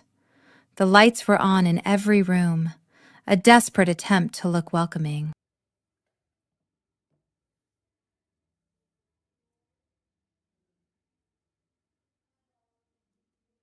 When I walked through the front door, I expected a fight. Instead, I got a performance. My mother, Vivian, was waiting in the foyer. She was wearing an apron over her silk dress, something I had never seen in my entire life. Her eyes were red-rimmed, as if she had been crying. When she saw me, she rushed forward and wrapped me in a hug that smelled of expensive perfume and fear. "Oh, Jasmine, my baby!" she sobbed, clutching my shoulders. "I am so glad you are here. We have been so worried about you." I stood stiff in her arms. Worried about me? Yesterday you watched your daughter-in-law throw my life into trash bags and you said nothing. Yesterday you let Dad call me a disappointment. I gently pushed her away. "Hello, Mother." Come inside," Vivian said, wiping her eyes theatrically. "I made your favorite, seafood gumbo, just the way Grandpa used to teach me." I spent all afternoon in the kitchen. The table was set with the good china, the gold-rimmed plates that were usually reserved for senators and business tycoons. My father, Reginald, was sitting at the head of the table. He stood up when I entered. He forced a smile that looked like it caused him physical pain. "Jasmine," he said, gesturing to the chair to his right, "please sit." Preston was there too, sitting opposite me. He looked terrible. His eyes were bloodshot and he was nursing a glass of scotch with a shaking hand. He did not look at me. He just stared at the tablecloth, probably mourning the loss of his Aston Martin. I sat down. The tension in the room was thick enough to cut with a steak knife. Lawyer James was sitting at the far end of the table, silently observing. He gave me a barely perceptible nod. "So, Jasmine," my father began, unfolding his napkin, "how are things at the school? We heard about the incident with Ashley today. I reached for the water glass. "She was arrested, Dad. She is currently in a holding cell because she tried to assault a police officer." Reginald waved his hand dismissively. "We have lawyers working on that. But let us not talk about unpleasant things. We are a family. Families fight, but they always come back together." Vivian brought out the tureen of gumbo. She ladled a generous portion into my bowl. It smelled delicious, rich and spicy, but my appetite was gone. I looked at the food and wondered if this was how a condemned prisoner felt at their last meal. Or maybe I was the executioner, and this was their last meal. We ate in silence for a few minutes. The only sound was the clinking of silver against porcelain. Finally, Reginald put down his spoon. He wiped his mouth and leaned forward. His voice took on that smooth, persuasive tone he used in boardrooms. "Jasmine, look. Grandfather leaving you that $20 bill, it was a shock to all of us. We reacted poorly." He reached into his jacket pocket and pulled out a checkbook. "We want to make it right. You are a Vance. You deserve to live like one. You should not be struggling in that small apartment. You should not be driving that old car." He wrote something on a check, tore it off, and slid it across the table face down. "I want to buy out your share," Reginald said softly. "I know you have some small influence with the bank right now, probably a temporary administrative hold Grandpa set up. It is causing a lot of headaches for the company, so here is the offer. Sign a document relinquishing all claims to the Vance Family Trust and giving full control back to me." I looked at the check. I did not turn it over yet. "And in exchange," I asked. Reginald smiled a shark-like grin. "Turn it over." I flipped the check. $1 million. More money than I would make in 20 years of teaching. It was freedom. It was safety. It was everything they thought I wanted. Preston looked up from his drink. "Take it, Jasmine," he muttered. "Just take it and go. It is more than you deserve." My mother reached across the table and patted my hand. "Think of what you could do with that money, sweetie. You could travel. You could buy a nice condo. You could finally find a husband." I stared at the check. Then I looked at my father. $1 million? I repeated. Reginald nodded eagerly. "Cash, as soon as the bank's open tomorrow." I picked up the check. I held it up to the light. Then I set it back down and looked my father dead in the eye. "There is just one problem, Dad." "What is that?" Reginald asked, his smile faltering. "This check is worth—" "You do not have $1 million, Dad. In fact, as of this morning, you do not even have $1,000. Your personal accounts are frozen. The corporate accounts are frozen. The offshore accounts are locked." Reginald's face turned a shade of purple. "That is just a glitch. It will be fixed by tomorrow." "No, it won't," I said calmly, "because I am the one who froze them, and I am the only one who can unfreeze them." I leaned forward, resting my elbows on the table. But that is not the interesting part. The interesting part is where you thought you were going to get this money from.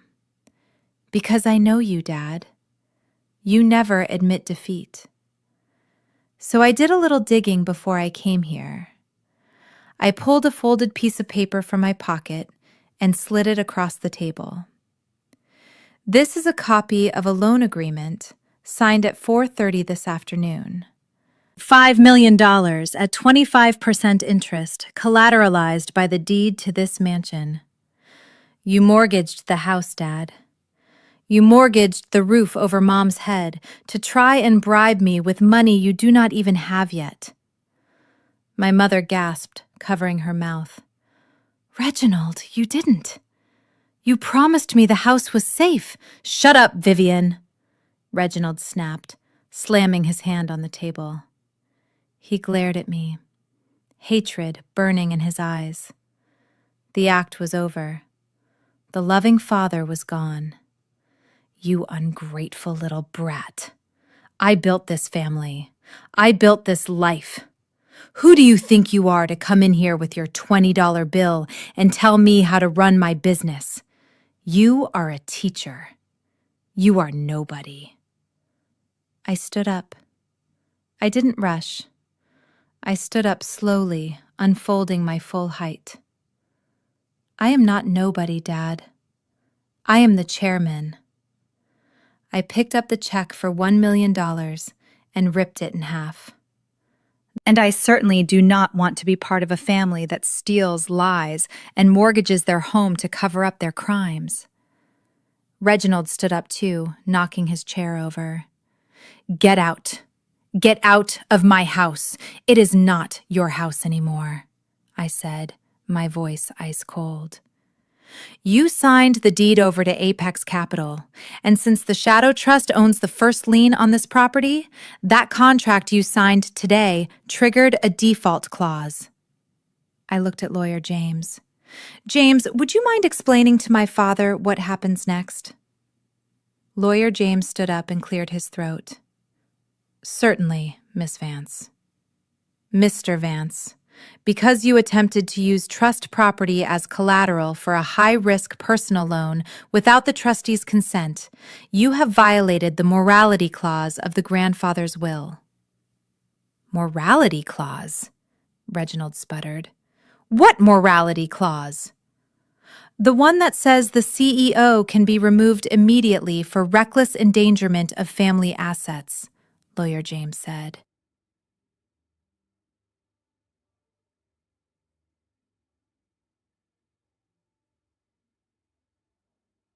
I looked at my father, who is now trembling with rage and fear. You wanted to know what I want, I asked. I do not want $1 million. I walked to the head of the table. I stood right next to him.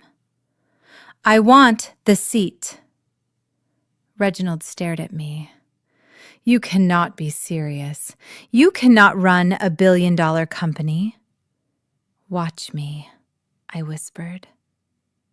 I turned to my mother and Preston. Pack your bags. The auditors are coming tomorrow morning to inventory the estate. If anything is missing, if one spoon, one painting, or one pearl earring is gone, I will have you prosecuted for theft, just like Ashley. I walked to the door. I paused and looked back at the family dinner that had turned into a funeral for their lifestyle. The gumbo was delicious, Mom. Pity you won't be able to afford the ingredients next time. I walked out of the mansion, and I was going to clean house, starting from the top floor down. The morning after I walked out of my parents' mansion, the sun rose over Chicago, but my world was already dark. I woke up not to the sound of my alarm, but to the relentless buzzing of my phone. It was vibrating against my nightstand like a trapped insect. I rolled over and squinted at the screen. I had 300 unread text messages, 50 missed calls, and thousands of notifications on social media. My stomach dropped. I knew this feeling. It was the feeling of a tsunami hitting the shore before you even hear the warning siren. I unlocked my phone and opened the local news app. The headline made me gasp aloud. Scandal at Southside High. Local teacher Jasmine Vance accused of inappropriate relations with administration and drug use on campus. There was a photo of me. It was a grainy picture taken from a distance while I was talking to my principal in the parking lot last week.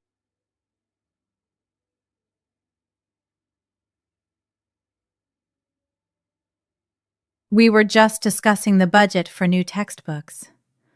But the angle made it look intimate. It made it look like I was leaning in to whisper a secret. And next to it was another photo, a picture of me in college at a party, holding a red Solo cup, looking tired. The caption read, "Party Girl or Predator? The Secret Life of the Vance Heiress." I sat up in bed, my hands shaking. This was Preston. This had Preston's fingerprints all over it. He had hired a crisis management firm. He had hired the kind of people who specialize in character assassination. They knew they could not beat me in the boardroom, so they decided to destroy me in the classroom. They wanted to strip away the one thing I valued more than money, my reputation as an educator. My phone rang again. It was Principal Davies. I stared at his name on the screen. He was a good man, a man who had mentored me. "Jasmine, I am so sorry, Principal Davies," said his voice, sounding tired and strained. "The school board has been bombarded with calls since 6 this morning. Parents are threatening to pull their kids. The superintendent is breathing down my neck." I closed my eyes. "Tell me straight, Principal Davies. Am I fired?" "Not fired," he said quickly, "but suspended, pending an investigation. You cannot come to campus, Jasmine. You cannot contact the students. We have to let the dust settle." I hung up the phone and felt a cold rage settle in my chest. It was different from the anger I felt at the will reading. That was personal. This was professional. They had crossed a line that should never be crossed. They had dragged my students and my school into their messy, greedy war. I walked into my living room. On the coffee table sat a silver flash drive. It was the drive Director Sterling had given me. I had planned to be civil. I had planned to follow the legal process. But Preston and my father did not believe in the legal process. They believed in the court of public opinion. They wanted a media circus. They wanted to throw mud and see what stuck. "Fine," I whispered, picking up the flash drive. "You want a circus? I will be the ringmaster." I opened my laptop. I did not log into my school email. Instead, I logged into a secure, encrypted email service. I found the contact information for the biggest investigative journalist in Chicago, a woman named Sarah Jenkins who ran the blog The Windy City Truth. She had been trying to get an interview with my father for years, but he always snubbed her, calling her a tabloid hack. I typed a subject line, "The Vance Family Financials, the Real Story." I inserted the flash drive. I selected the files. Preston wanted to talk about illicit activities. Let us talk about them. It contained copies of wire transfers totaling $5 million to the Bellagio and the Wynn casinos. It included scans of promissory notes signed by Preston, where he pledged company assets to cover his baccarat losses. But the piece de resistance was a video file. A security camera clip from a private room in a high rollers club showing Preston snorting something off a glass table while bragging about how his daddy owns the police. Then I attached a folder labeled Ashley Vance Personal Services. This was the one that would break the internet. Ashley had spent hundreds of thousands of dollars on a personal tennis coach named Marco. The invoices were billed to the Vance Industries marketing department as consulting fees, but I had the text messages. Hundreds of them. Explicit messages between Ashley and Marco detailing exactly what kind of consulting he was doing in hotel rooms while Preston was in Vegas. And finally, I attached the file on my father.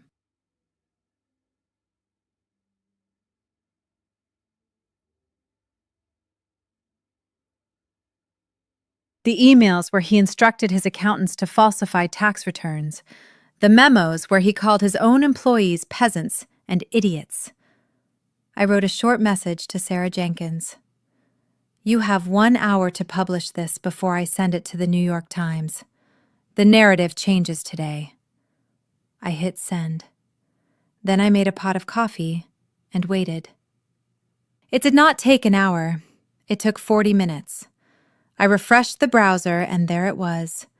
The headline was in bold red letters across the top of the Windy City Truth. The Vance Papers. How Chicago's golden family stole billions and lied to you. The article was a bombshell. It laid out everything. The gambling, the affairs, the embezzlement, the tax fraud. And right in the middle of the article, Sarah Jenkins had included a section about the smear campaign against me. She wrote, "It appears the accusations against Jasmine Vance, the only member of the family not implicated in these crimes, were a calculated distraction. While her brother was betting company payroll on black, and her sister-in-law was paying for companionship with corporate funds, Jasmine Vance was teaching history in a public school. The evidence suggests she is not the villain of this story. She is the whistleblower." I went to Twitter. The hashtag #FireJasmineVance, which Preston's bots had been trending all morning, was suddenly disappearing. In its place, a new hashtag was rising. Justice for Jasmine. I watched the comments roll in. The public mood shifted like the wind. 1 minute they were calling me a predator. The next, they were calling me a hero. "Look at the receipts," one user wrote. "Preston Vance lost $5 million while refusing to give his employees a raise. Sickening." Another user posted the picture of Ashley. "So let me get this straight. She called Jasmine poor while she was using stolen money to pay her boy toy. The audacity is infinite." My phone started buzzing again.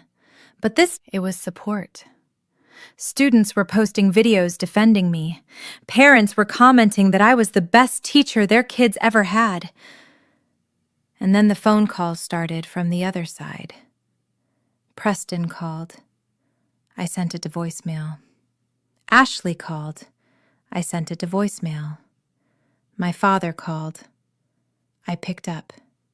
"Jasmine!" he screamed, his voice sounding like he was on the verge of a stroke. "What have you done? There are reporters on the lawn. There are helicopters over the house." I took a sip of my coffee. "I thought you liked attention, Dad. You always said there is no such thing as bad publicity." "You ruined us!" he yelled. "The stock price is in free fall. The board is calling for my head. Ashley locked herself in the bathroom and won't come out. Preston is throwing up in the garden." I walked to the window and looked out at the city. The rain had stopped and the sun was shining bright and clear. "You ruined yourselves, Dad," I said calmly. "I just turned on the lights." I hung up. I knew this wasn't the end. A wounded animal fights the hardest right before it dies. My father would try one last desperate move. He would try to use the law. He would try to claim the evidence was obtained illegally. He would try to bury me in court. But he didn't know that I had one more card to play. A card that would ensure he didn't just lose his company. A card that would ensure he lost his freedom. I looked at the $20 bill sitting on my counter.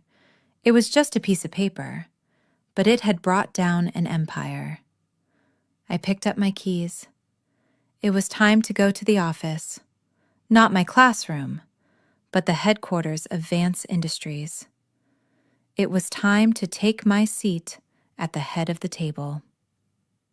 The text message that finally broke my brother Preston arrived at 2 in the morning. It was not a long message. It was a single photograph sent from an unregistered number. The photo showed the front door of the luxury condo where Preston was currently hiding.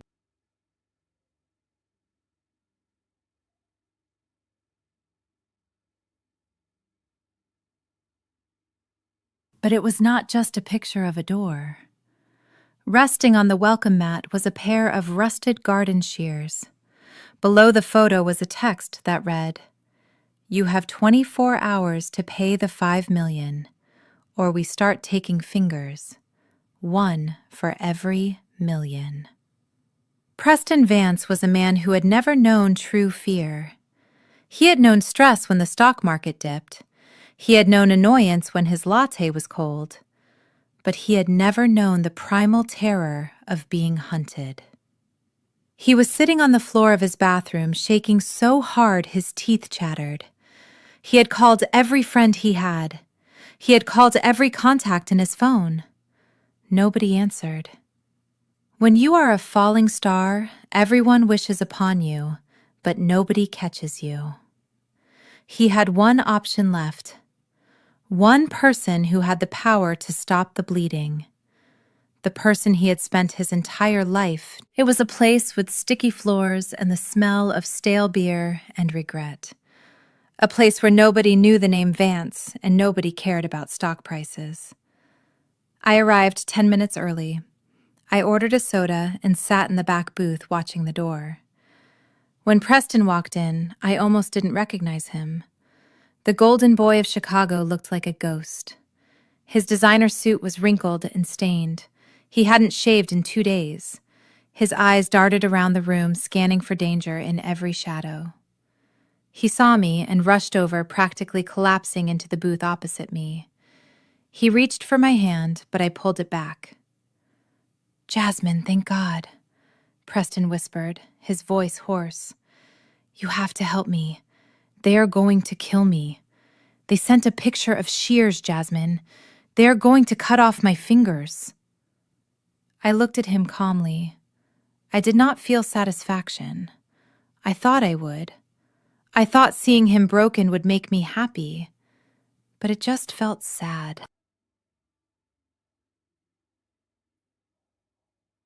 It was like watching a sickly animal that had been kicked too many times.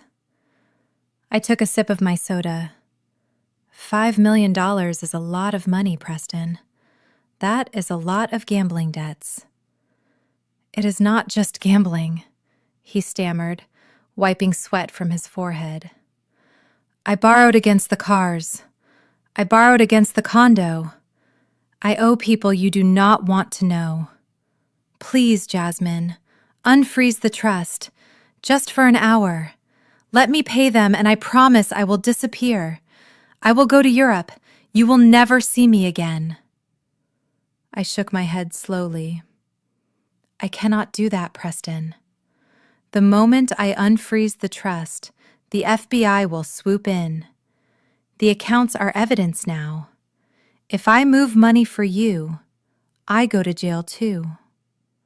Preston put his head in his hands and began to sob. It was a pathetic sound. Preston looked up, hope flaring in his eyes, desperate and wild. "What? Anything. I will do anything." "I have a slush fund," I said. "A personal emergency fund that Grandpa left me separate from the main trust. It has exactly $5 million in it. It is clean money. I can wire it to your creditors within the hour." Preston reached across the table, grabbing my wrist this time. "Do it. Please, Jasmine, do it. I will pay you back, I swear." "I do not want you to pay me back," I said, pulling my arm away. "I want a trade." "A trade?" Preston asked, confused. "I want Dad." Preston blinked. "What do you mean?" "I mean, I need evidence, Preston. Real evidence. I have the bank records, but Dad is slippery. He is already spinning a narrative that you and I nodded. "Exactly. He is cutting you loose. So I want you to cut him loose first. I want a confession. I want you to go to him wearing a wire. I want you to get him to admit that he authorized the fake invoices, that he knew about the Cayman accounts, that he ordered the tax fraud. Preston recoiled. I cannot do that. He is my father. He is the man who let you borrow money from the mob, I countered. He is the man who watched you drown in addiction and did nothing but hand you a shovel to dig deeper. Preston looked down at his hands. His manicured fingernails were chewed down to the quick. He thought about the garden shears. He thought about the pain. If I do this, he whispered, if I get the recording, you pay the debt. Today. I pulled out my phone and showed him the transfer screen. The money was ready. Bring me the recording, Preston, and you get to keep your fingers. He stood up. An hour later, Preston Vance walked into the temporary office my father had set up in a hotel suite. Reginald Vance was pacing the room, shouting at a team of expensive lawyers. When he saw Preston enter, he stopped. I told you not to come here, Reginald barked.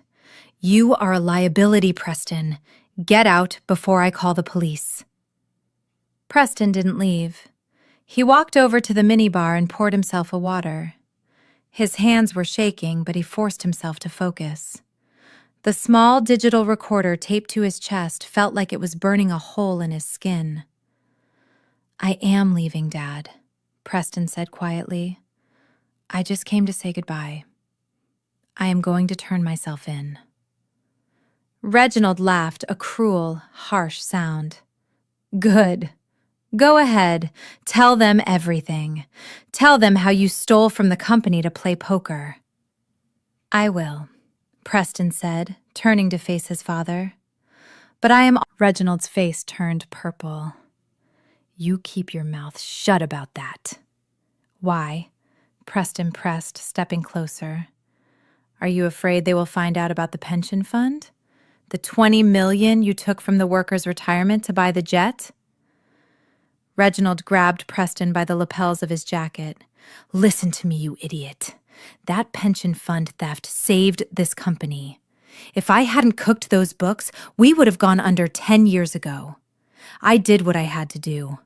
I falsified those returns to keep us afloat. I authorized every single transfer, and I would do it again. You are just too weak to understand the burden of leadership. Preston stood there, letting his father shake him. He looked into the eyes of the man he had worshipped his entire life and saw nothing but selfishness. You are right, Dad, Preston said softly. I am weak, but I am learning. He pulled away from his father. Goodbye, Dad. He walked out of the hotel. When the doors closed, he leaned against the metal wall and let out a long, shuddering breath. He reached into his shirt and peeled the tape off his skin. He held the tiny black device in his hand. It was light, but it carried the weight of a prison sentence. We met again at the bar 2 hours later. The place was emptier now, just a few drunks nursing their sorrows. Preston slid into the booth. He didn't say a word. He just slid the small USB drive across the sticky table. I picked it up. Is it on here? I asked. Preston nodded, staring at the table. Everything. He admitted to the pension theft. He admitted to the tax fraud. He admitted that he taught me how to launder the money. It is all there. I plugged the drive into my laptop and put on my headphones. I listened to the file. The audio was crisp and clear. My father's voice, arrogant and angry, confessing to federal crimes. It was the nail in the coffin. He was going away for life. I closed the laptop and put the drive in my pocket. I picked up my phone and pressed the transfer button. Done, I said. The funds are with your creditors. You are free, Preston. Preston let out a sob of relief. He slumped against the seat looking like a deflated balloon. Thank you, Jasmine. Thank you. He looked at me, expecting me to smile, expecting me to welcome him back into the fold now that he had betrayed our father. But I just looked at him. I looked at the brother who had laughed at me at the will reading, the brother who had tried to destroy my career, the brother who had just sold his own father to save his fingers. I stood up and gathered my things. You know, Preston, I said, looking down at him. Dad was a monster. But at least he had a code. He was loyal to the dollar until the end. Preston looked up, his eyes red and watery. What do you mean? I patted the pocket where the USB drive sat. I mean that you are worse than him. He would have burned the world down to save you, and you just sold him out for $5 million. I shook my head. You sold your father for the price of a few bad hands of poker. That is your legacy, Preston. You are not a businessman. You are just a coward. I turned and walked out of the bar. I stepped into the cool night air. The city lights were twinkling in the distance. I had the evidence. I had the power. I had won. But as I walked to my car, I didn't feel like a winner. I felt heavy. I realized that in destroying my family, I was uncovering just how rotten they truly were. Grandpa Elijah had left me $20 because he knew it was the only clean thing in the entire estate. I drove toward the FBI field office. The USB drive felt heavy in my pocket. It was time to finish this. It was time to put the Vance dynasty where it belonged, behind bars. The heavy oak doors of the Vance estate had once been a gateway to... Tonight, they felt like the entrance to a tomb. I did not knock. I did not ring the bell. I simply placed my hand on the scanner and let the heavy lock disengage with a mechanical thud. I was still the owner, after all. Behind me, Lawyer James adjusted his briefcase, and two large men in dark suits stepped forward. They were not police. Not yet. They were private security contractors, ex-military men who I had hired to ensure that the final act of this tragedy played out without violence. Or at least without violence directed at me. We walked into the living room. The curtains were drawn tight against the prying lenses of the paparazzi helicopters that had been circling all afternoon. The room smelled of stale bourbon and fear. My family was gathered there, sitting on the plush velvet sofas like mourners at a wake. Reginald sat with his head in his hands, his tie undone, his shirt rumpled. Preston was pacing by the fireplace, nursing a glass of amber liquid.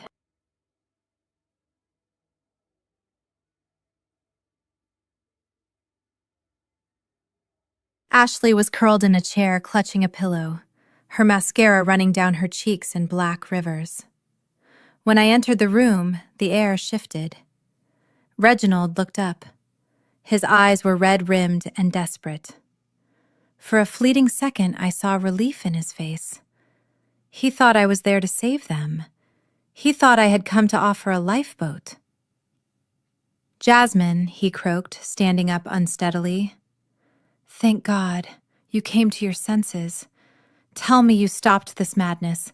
Tell me you called the press off. I did not answer him. I motioned for the bodyguards to stand by the door. I walked to the center of the room. I looked at the three people who shared my blood and realized I felt absolutely nothing for them. The anger was gone. The hurt was gone. All that was left was a cold, clinical pity. Lawyer James stepped forward and placed a sleek black speaker on the coffee table. Reginald frowned, looking from the speaker to me. What is this? We do not have time for games, Jasmine. The SEC is opening an investigation tomorrow. We need to get our story straight. We need to present a united front. He looked at Preston. Preston and I have been talking. We have a plan. We are going to blame the CFO. We will say he rogue. We will say he misled us. It is the only way to save the family name. Preston nodded vigorously, avoiding my eyes. That is right. It was the CFO. We were victims, Jasmine. Just like you. I looked at Preston. The cowardice radiating off him was almost nauseating. He was ready to send an innocent man to prison to save his own skin just hours after he had sold his own father to save his fingers. I shook my head slowly. There is no united front, Dad. There is no family name to save. I pressed the play button on the speaker. The voice that filled the room was crystal clear. It was Preston's voice, recorded just hours ago in the bar. Dad knew everything. He looked at the speaker, then he looked at Preston. His mouth opened, but no sound came out. The recording continued. Preston's voice was whining, desperate. He falsified the tax returns. He took the pension money to buy the jet. He told me that if I did not sign the papers, he would cut me off. He is the mastermind, Jasmine. I was just following orders. The silence that followed was heavy and suffocating. Preston shrank back against the fireplace mantel, gripping his glass so hard his knuckles turned white. Reginald turned to his son slowly. His face was a mask of disbelief that quickly morphed into a rage so pure it was terrifying. "You sold me out," Reginald whispered. His voice was trembling. "I gave you everything. I gave you a life most men only dream of. I covered your debts. I hid your mistakes. And you?" It happened so fast, the bodyguards barely had time to react. Reginald crossed the room and struck Preston across the face with an open palm. The sound of the slap cracked through the room like a gunshot. Preston stumbled back, dropping his glass. It shattered on the hearth, spraying bourbon and shards of crystal everywhere. "You traitor," Reginald screamed, grabbing Preston by the lapels of his ruined suit. "You spineless little worm. I should have left you in that jail cell in Vegas 5 years ago." Ashley screamed, jumping up from her chair. "Stop it! Stop it, both of you!" She turned to me, her eyes wild. "Look what you are doing!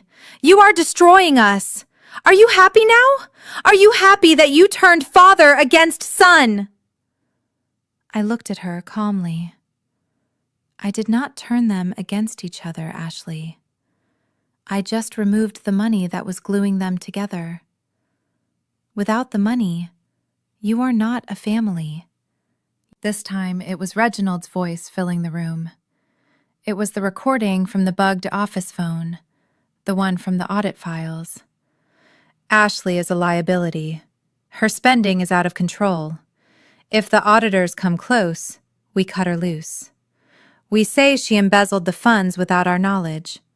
We throw her to the wolves to save the core business." Ashley stopped screaming. She stared at the speaker, then she stared at Reginald. "You what?" she whispered. "You are going to frame me?" Reginald released Preston and spun around, panting. "Ashley, listen. That was just a contingency plan. It was hypothetical." Ashley let out a hysterical laugh. "Hypothetical? You old monster. I cooked your dinners. I hosted your galas. I lied for you to the press. And you were going to send me to prison?" She turned on Preston, hitting him on the chest with her fists. "And you knew!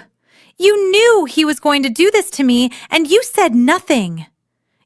There is nothing left," Preston yelled, pushing her away. "Can't you get that through your thick skull?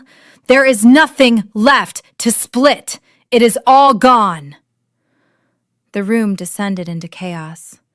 Reginald was shouting at Preston. Preston was shouting at Ashley. Ashley was screaming about her wasted youth. They were like a pack of wolves that had run out of meat and were now turning to eat their own. Enough! My voice was not loud, but it cut through the noise like a blade. They stopped panting, looking at me. They seemed to remember suddenly that I was there, that I was the one holding the keys. I walked to the coffee table. I reached into my pocket and pulled out the $20 bill. It was soft now, almost fabric-like from how many times I had held it. The edges were fraying. The ink was faded. I smoothed it out and placed it gently on the polished wood surface, right next to the high-tech speaker. "Look at this," I said, pointing to the bill. They looked.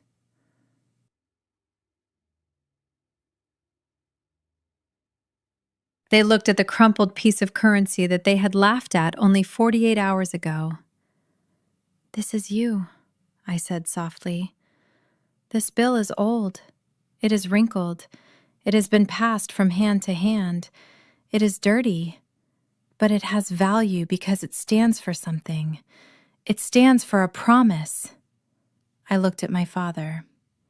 "You stood for nothing, Dad.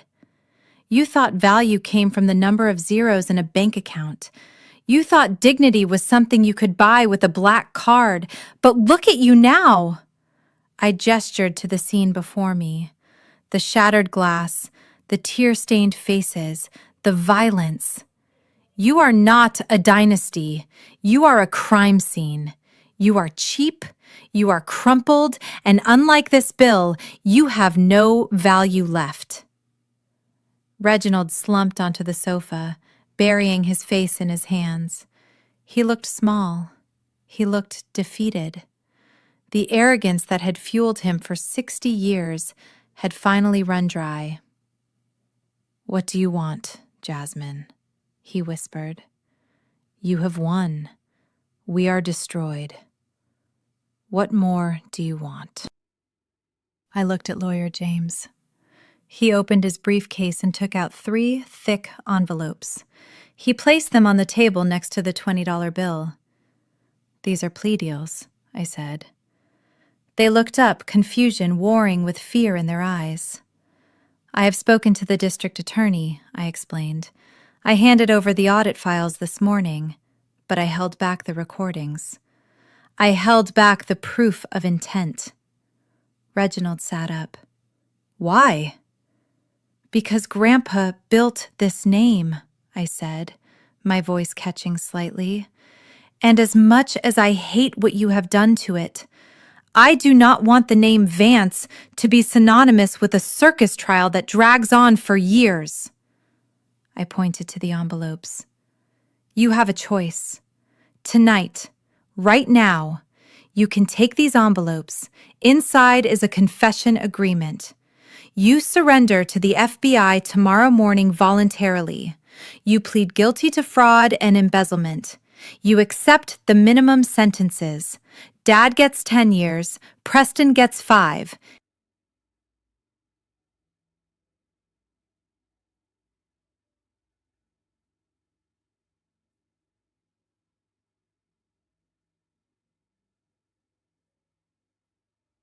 Ashley gets probation and community service for the misuse of funds." Ashley began to cry again, quietly this time. "Or," I asked, my voice dropping to a whisper, "or I walk out of here and I send these recordings to Sarah Jenkins at the Windy City Truth. And tomorrow morning, instead of a quiet surrender, you will have CNN broadcasting your voices admitting to your crimes on national television. You will not get a plea deal. You will get the maximum sentence. 25 years for you, Dad. 15 for you, Preston." I looked at my watch. "It is 9 o'clock. You have until 9:15 to sign." I stepped back, giving them space. For a moment, nobody moved. The only sound was the ticking of the grandfather clock in the hall, a clock that had been bought by Elijah Vance 50 years ago.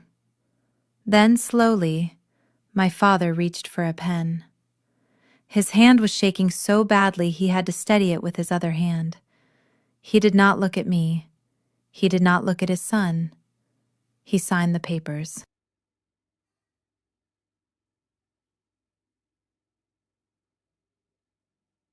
He pushed the envelope across the table.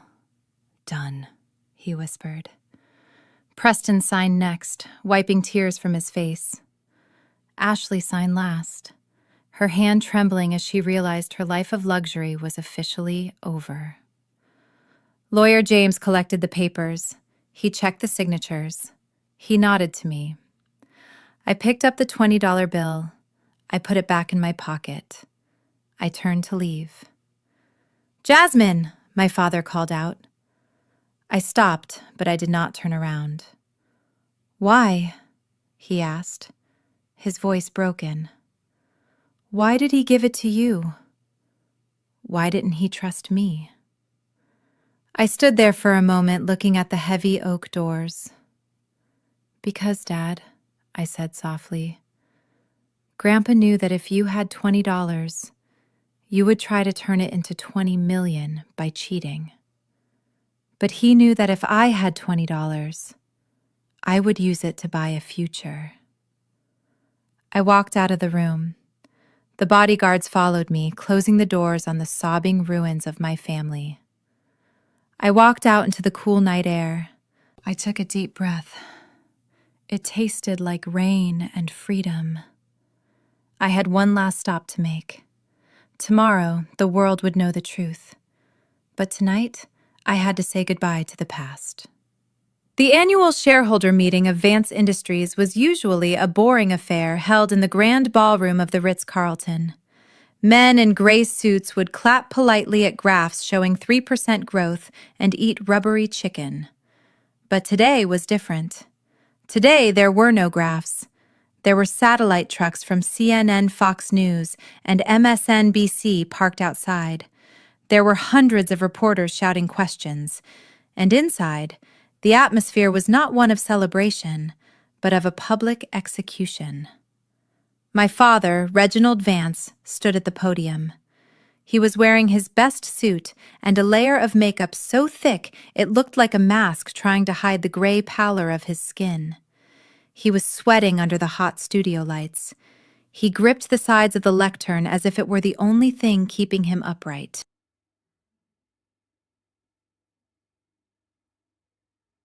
He was fighting for his life, and he had decided that the only way to survive was to destroy me completely. "Ladies and gentlemen," Reginald began, his voice booming through the speakers, "the rumors you have heard over the last 24 hours are distressing. They are false. But they come from a place of deep tragedy. My daughter, Jasmine Vance, has suffered a psychotic break. The death of her grandfather pushed her over the edge. The documents released to the press are forgeries created by a confused and sick mind. We are currently seeking a court order to have her institutionalized for her own safety." A murmur went through the crowd. I watched from the wings of the stage hidden in the shadows. He was good. I had to give him that. He looked like a heartbroken father. Therefore, Reginald continued gaining confidence. "I am asking the shareholders to vote immediately to suspend the bylaws and grant me emergency dictatorial powers to protect the company from this internal attack. We must secure our assets from my daughter's madness." I signaled to Director Sterling, who was standing beside me. "It is time," I said. I did not run onto the stage. I walked. I walked slowly and deliberately, the heels of my shoes clicking rhythmically on the hardwood floor. The sound was amplified by the acoustics of the room. Reginald stopped speaking. He looked to his left. He saw me. His eyes went wide with panic. "Security!" he shouted, pointing a shaking finger at me. "Remove her! She is dangerous!"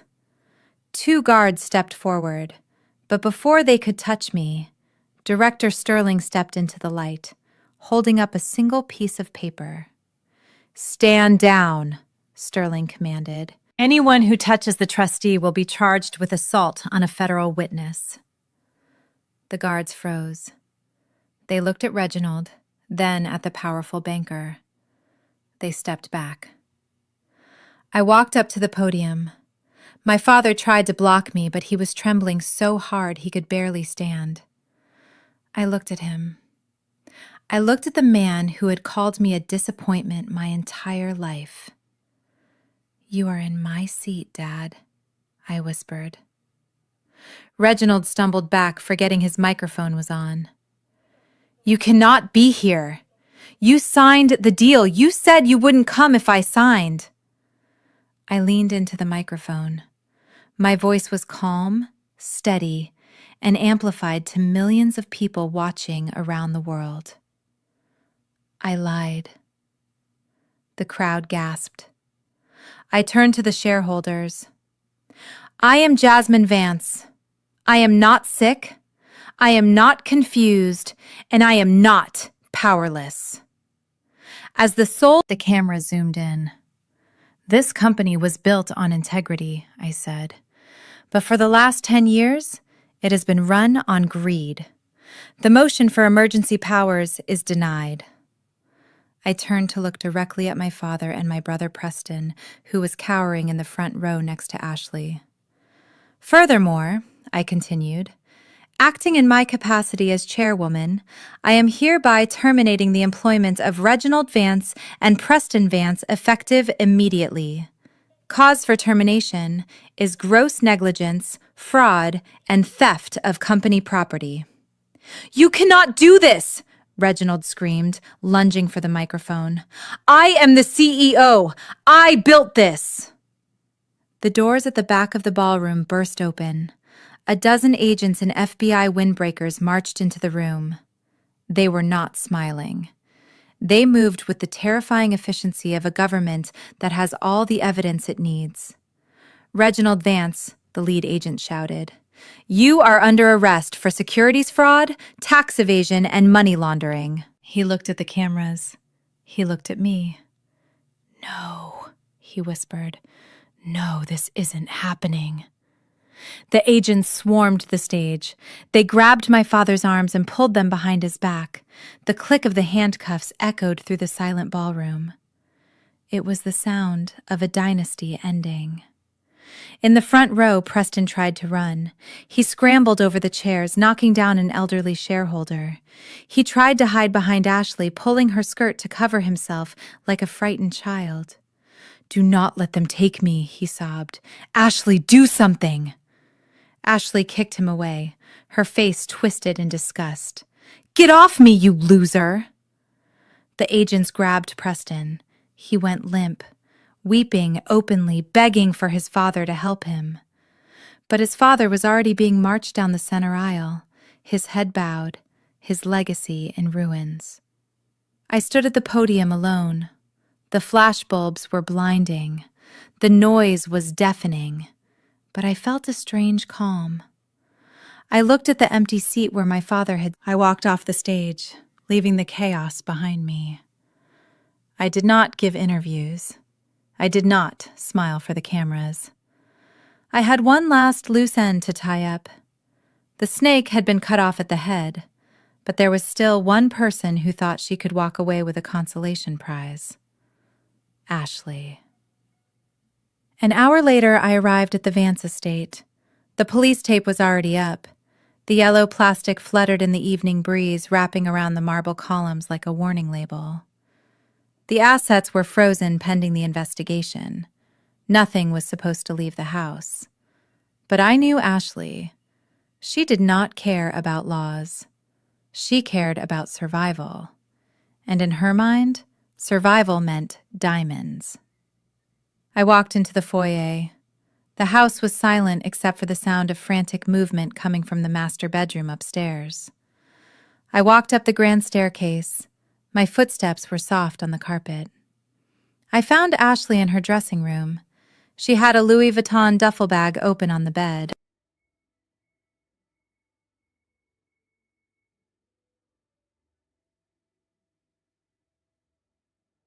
She was sweeping jewelry into it by the handful. Necklaces, rings, bracelets. She was moving with the manic energy of a looting thief. Going somewhere? Ashley, I asked, leaning against the door frame. Ashley screamed and spun around, dropping a diamond tiara. She clutched the bag to her chest, breathing hard. "Jasmine," she hissed, "you startled me. I was just packing my personal items. The police said I could take essentials." I looked at the bag overflowing with glittering stones. "Since when are tiaras essential, Ashley?" "These are mine," she snapped, her eyes darting around the room looking for an exit. "Your grandfather left them to me. It was in the will. The Eleanor collection. $5 million worth of diamonds. They are my property and I am taking them. I need to sell them to pay for a lawyer and for a divorce." She zipped the bag shut. "Move out of my way, Jasmine. You took the company, you took the house, you took my husband. You are not taking these." I didn't move. I just watched her, clutching that bag like it was a life preserver on the Titanic. "You really do not know, do you?" I asked quietly. "Know what?" Ashley spat, adjusting the strap on her shoulder. I walked into the room. I picked up the tiara she had dropped. It sparkled beautifully under the chandelier lights. It looked heavy. It looked expensive. "Grandpa Elijah was a smart man," I said, turning the tiara over in my hands. "He knew about your shopping addiction, Ashley. He knew you only married Preston for the money. And he knew that eventually you would try to sell everything not bolted down." "So," Ashley asked, taking a step back, "what is your point?" "My point," I said, looking her in the eye, "is that Grandpa sold the real Eleanor collection 5 years ago. He sold it to a private collector in Dubai to fund the initial deposit for the Shadow Trust. He used the money to protect the company from you." Ashley's face went pale. "That is a lie. These are real." I tossed the tiara to her. She caught it, fumbling. "Catch," I said. It felt light, didn't it? Too light for platinum and diamonds. Ashley looked down at the crown in her hands. She ran her thumb over the stones. "These are high-quality cubic zirconia set in silver," I explained. "Costume jewelry. Very expensive costume jewelry. Probably worth a few $1,000s for the whole set, but certainly not 5 million. You have been parading around town for 5 years wearing glass, Ashley, and you never even noticed because you do not know quality. You only know price tags." "No," Ashley whispered. "No, that is impossible." She ripped the bag open. She pulled out a heavy necklace. She ran to the mirror and scratched the stone against the glass. Real diamonds scratch glass. The stone slid across the mirror, leaving no mark. It just made a screeching sound like fingernails on a chalkboard. Ashley let out a wail that sounded like a wounded animal. She fell to her knees, sifting through the pile of fake jewels. "It is all glass," she sobbed, picking up ring after ring. "It is all fake, just like me." The sound of sirens grew louder outside. Blue and red lights flashed through the bedroom window, illuminating Ashley on the floor, surrounded by her worthless treasure. I walked to the window and looked down. 2 police cruisers had pulled up. "I warned you not to steal sealed assets," I said. "Attempting to remove property from a crime scene is a felony, Ashley, even if that property is just glass." Ashley looked up at me, mascara streaming down her face. "Please, Jasmine, don't let them take me. I have nothing. Preston is gone. The money is gone. This was all I had." I looked at her. I remembered how she had thrown my books into the trash. I remembered how I turned and walked out of the room as the police officers ran up the stairs. "Please, Jasmine," she screamed after me. "We are family." I paused at the top of the stairs. "No, Ashley," I said without looking back. "You were never family. You were just a bad investment." I walked out of the mansion into the cool night air. The nightmare was over. The house was empty. The villains were in chains. And in my pocket, the $20 bill felt lighter than ever. It was time to start rebuilding. Not a dynasty of greed, but a legacy of truth. And I knew exactly where to start. 6 months had passed since the FBI raided the ballroom, and the name Vance became synonymous with the biggest corporate scandal in Chicago history. The winter snow had melted, revealing the grime underneath. The contract on the table was thick. It was a sale agreement. I wasn't trying to save Vance Industries. The rot went too deep. My father and brother had hollowed it out so thoroughly that there was nothing left to save but the debt. So I did the only responsible thing. I sold it. I sold the factories. I sold the office towers. I sold the patent portfolio. I sold it all for a fraction of what my father claimed it was worth, but enough to cover the one thing that mattered: the people. The proceeds from the sale went directly into a prioritized escrow account. Every cent of the stolen pension fund was restored.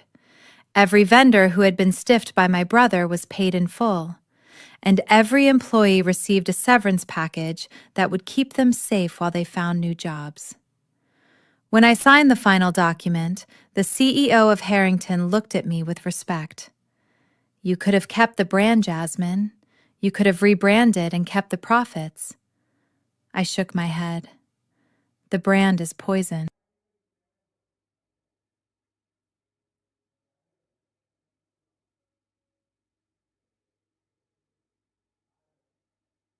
"I do not want the name.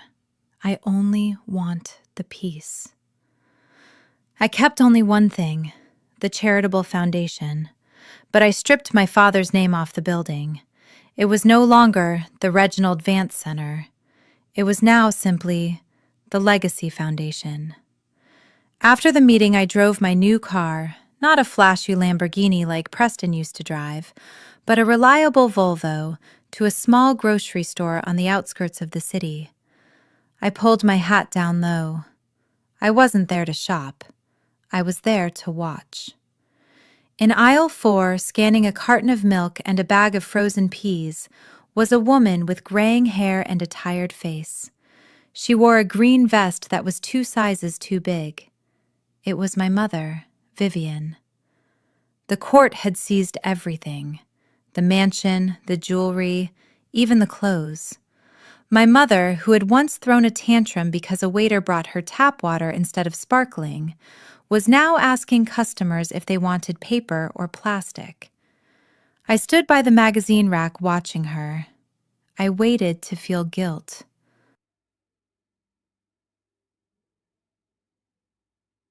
I waited to feel that old urge to rush in and save her, to sign a check and fix her problems. But the urge didn't come, because I remembered the dinner. I remembered her trying to bribe me with a worthless check while my father signed a mortgage he couldn't pay. She looked up, and for a second our eyes met across the store. She froze, holding a scan gun. I saw anger in her eyes. I saw blame. She still believed this was my fault. She still believed I had ruined her life rather than saving her from being an accessory to a felony. I didn't wave. I didn't approach her. I just turned and walked out. She had her life, and I had mine. My final stop was a place I had dreaded for weeks, the State Correctional Center. The sound of the heavy steel doors slamming shut behind me echoed in my bones. The air smelled of industrial cleaner and despair. I sat in the visitation room, separated from the prisoner. Reginald Vance had aged 20 years in 6 months. His hair was white and thinning. His skin was sallow.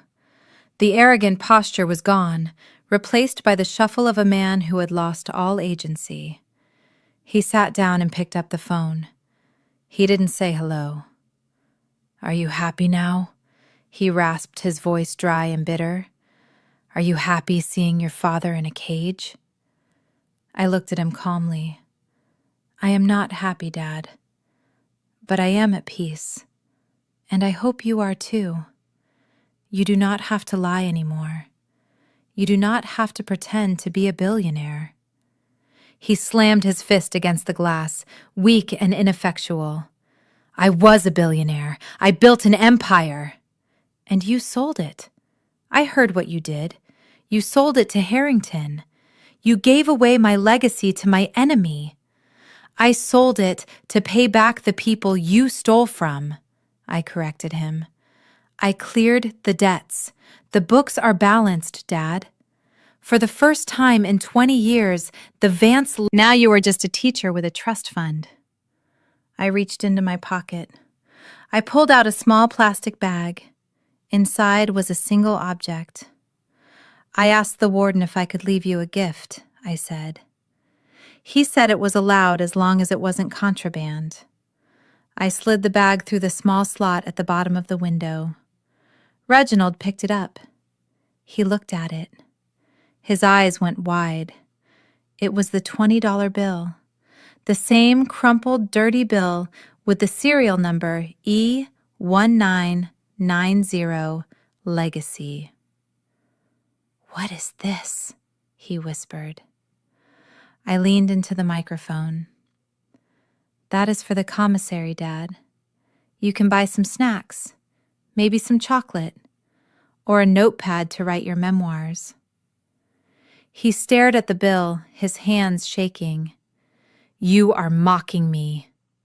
"No," I said, standing up. "I am giving you exactly what you gave me." I looked at him one last time. The man who had terrified me.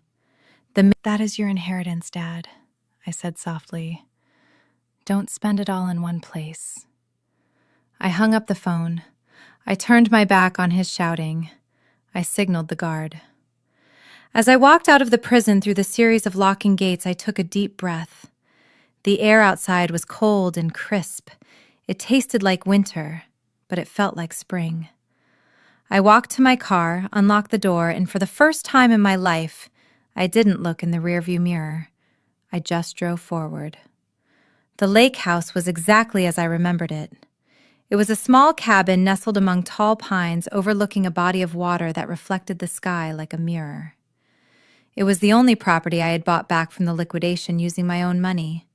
This wasn't corporate assets. This was home. I sat on the wooden dock, my legs dangling over the edge, just inches above the water. Beside me was a fishing rod, the old bamboo one Grandpa Elijah had taught me to use. The sun was setting, casting a golden glow over the trees.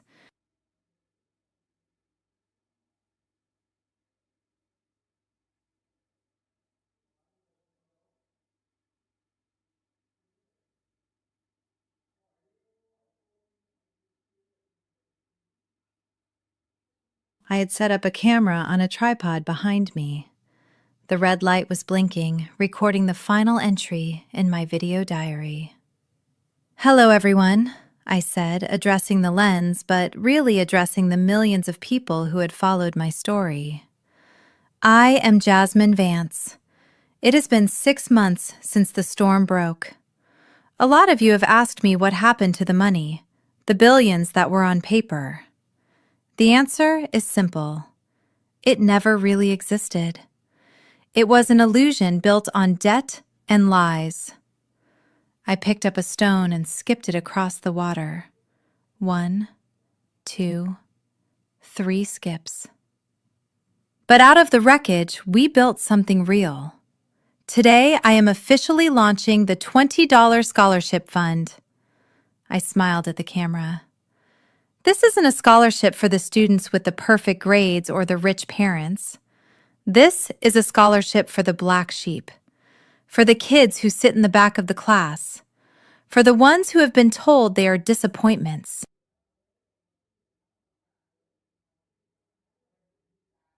for the ones who have been kicked out, pushed down, and underestimated. I held up my hand, showing the empty space where I used to hold the bill. My grandfather taught me that value isn't printed on paper. It is printed on your character. My father had billions, and he ended up with nothing. I had $20, and I ended up with everything. I looked out at the lake, feeling the presence of my grandfather in the wind rustling the trees. Money cannot buy class. It cannot buy loyalty, and it certainly cannot buy a legacy. A legacy is what you leave behind in the hearts of the people you help, not the bank accounts you fill. I reached for the fishing rod and cast the line into the water. The lure hit the surface with a gentle splash, creating ripples that expanded outward, touching everything in their path. So to anyone watching this who feels small, who feels poor, who feels like they do not belong, remember this. You are worth more than the number. You are the architect of your own future. I turned back to the camera one last time. My name is Jasmine. I am a teacher. I am a survivor. And I am finally free. Thank you for watching. I let the camera run for a few more seconds, capturing the peace of the moment, the sound of the birds and the gentle lapping of the water against the dock. The sun dipped below the horizon, turning the world into a silhouette of peace. The screen faded to black, and in the center, in simple white text, 3 words appeared. The true legacy. My grandfather left me with a $20 bill, but the real gift was the realization that true worth is internal. My father and brother had billions, yet they were spiritually penniless. I learned that you cannot buy class, integrity, or peace. When the world tries to define you by your possessions, remember that standing up to toxic family is terrifying, but breaking free is the only way to build a life that is authentically yours. A legacy isn't what you own, it's who you are. If you believe in choosing truth over greed, hit like and subscribe, and tell me in the comments, what is the most valuable lesson you have learned the hard way?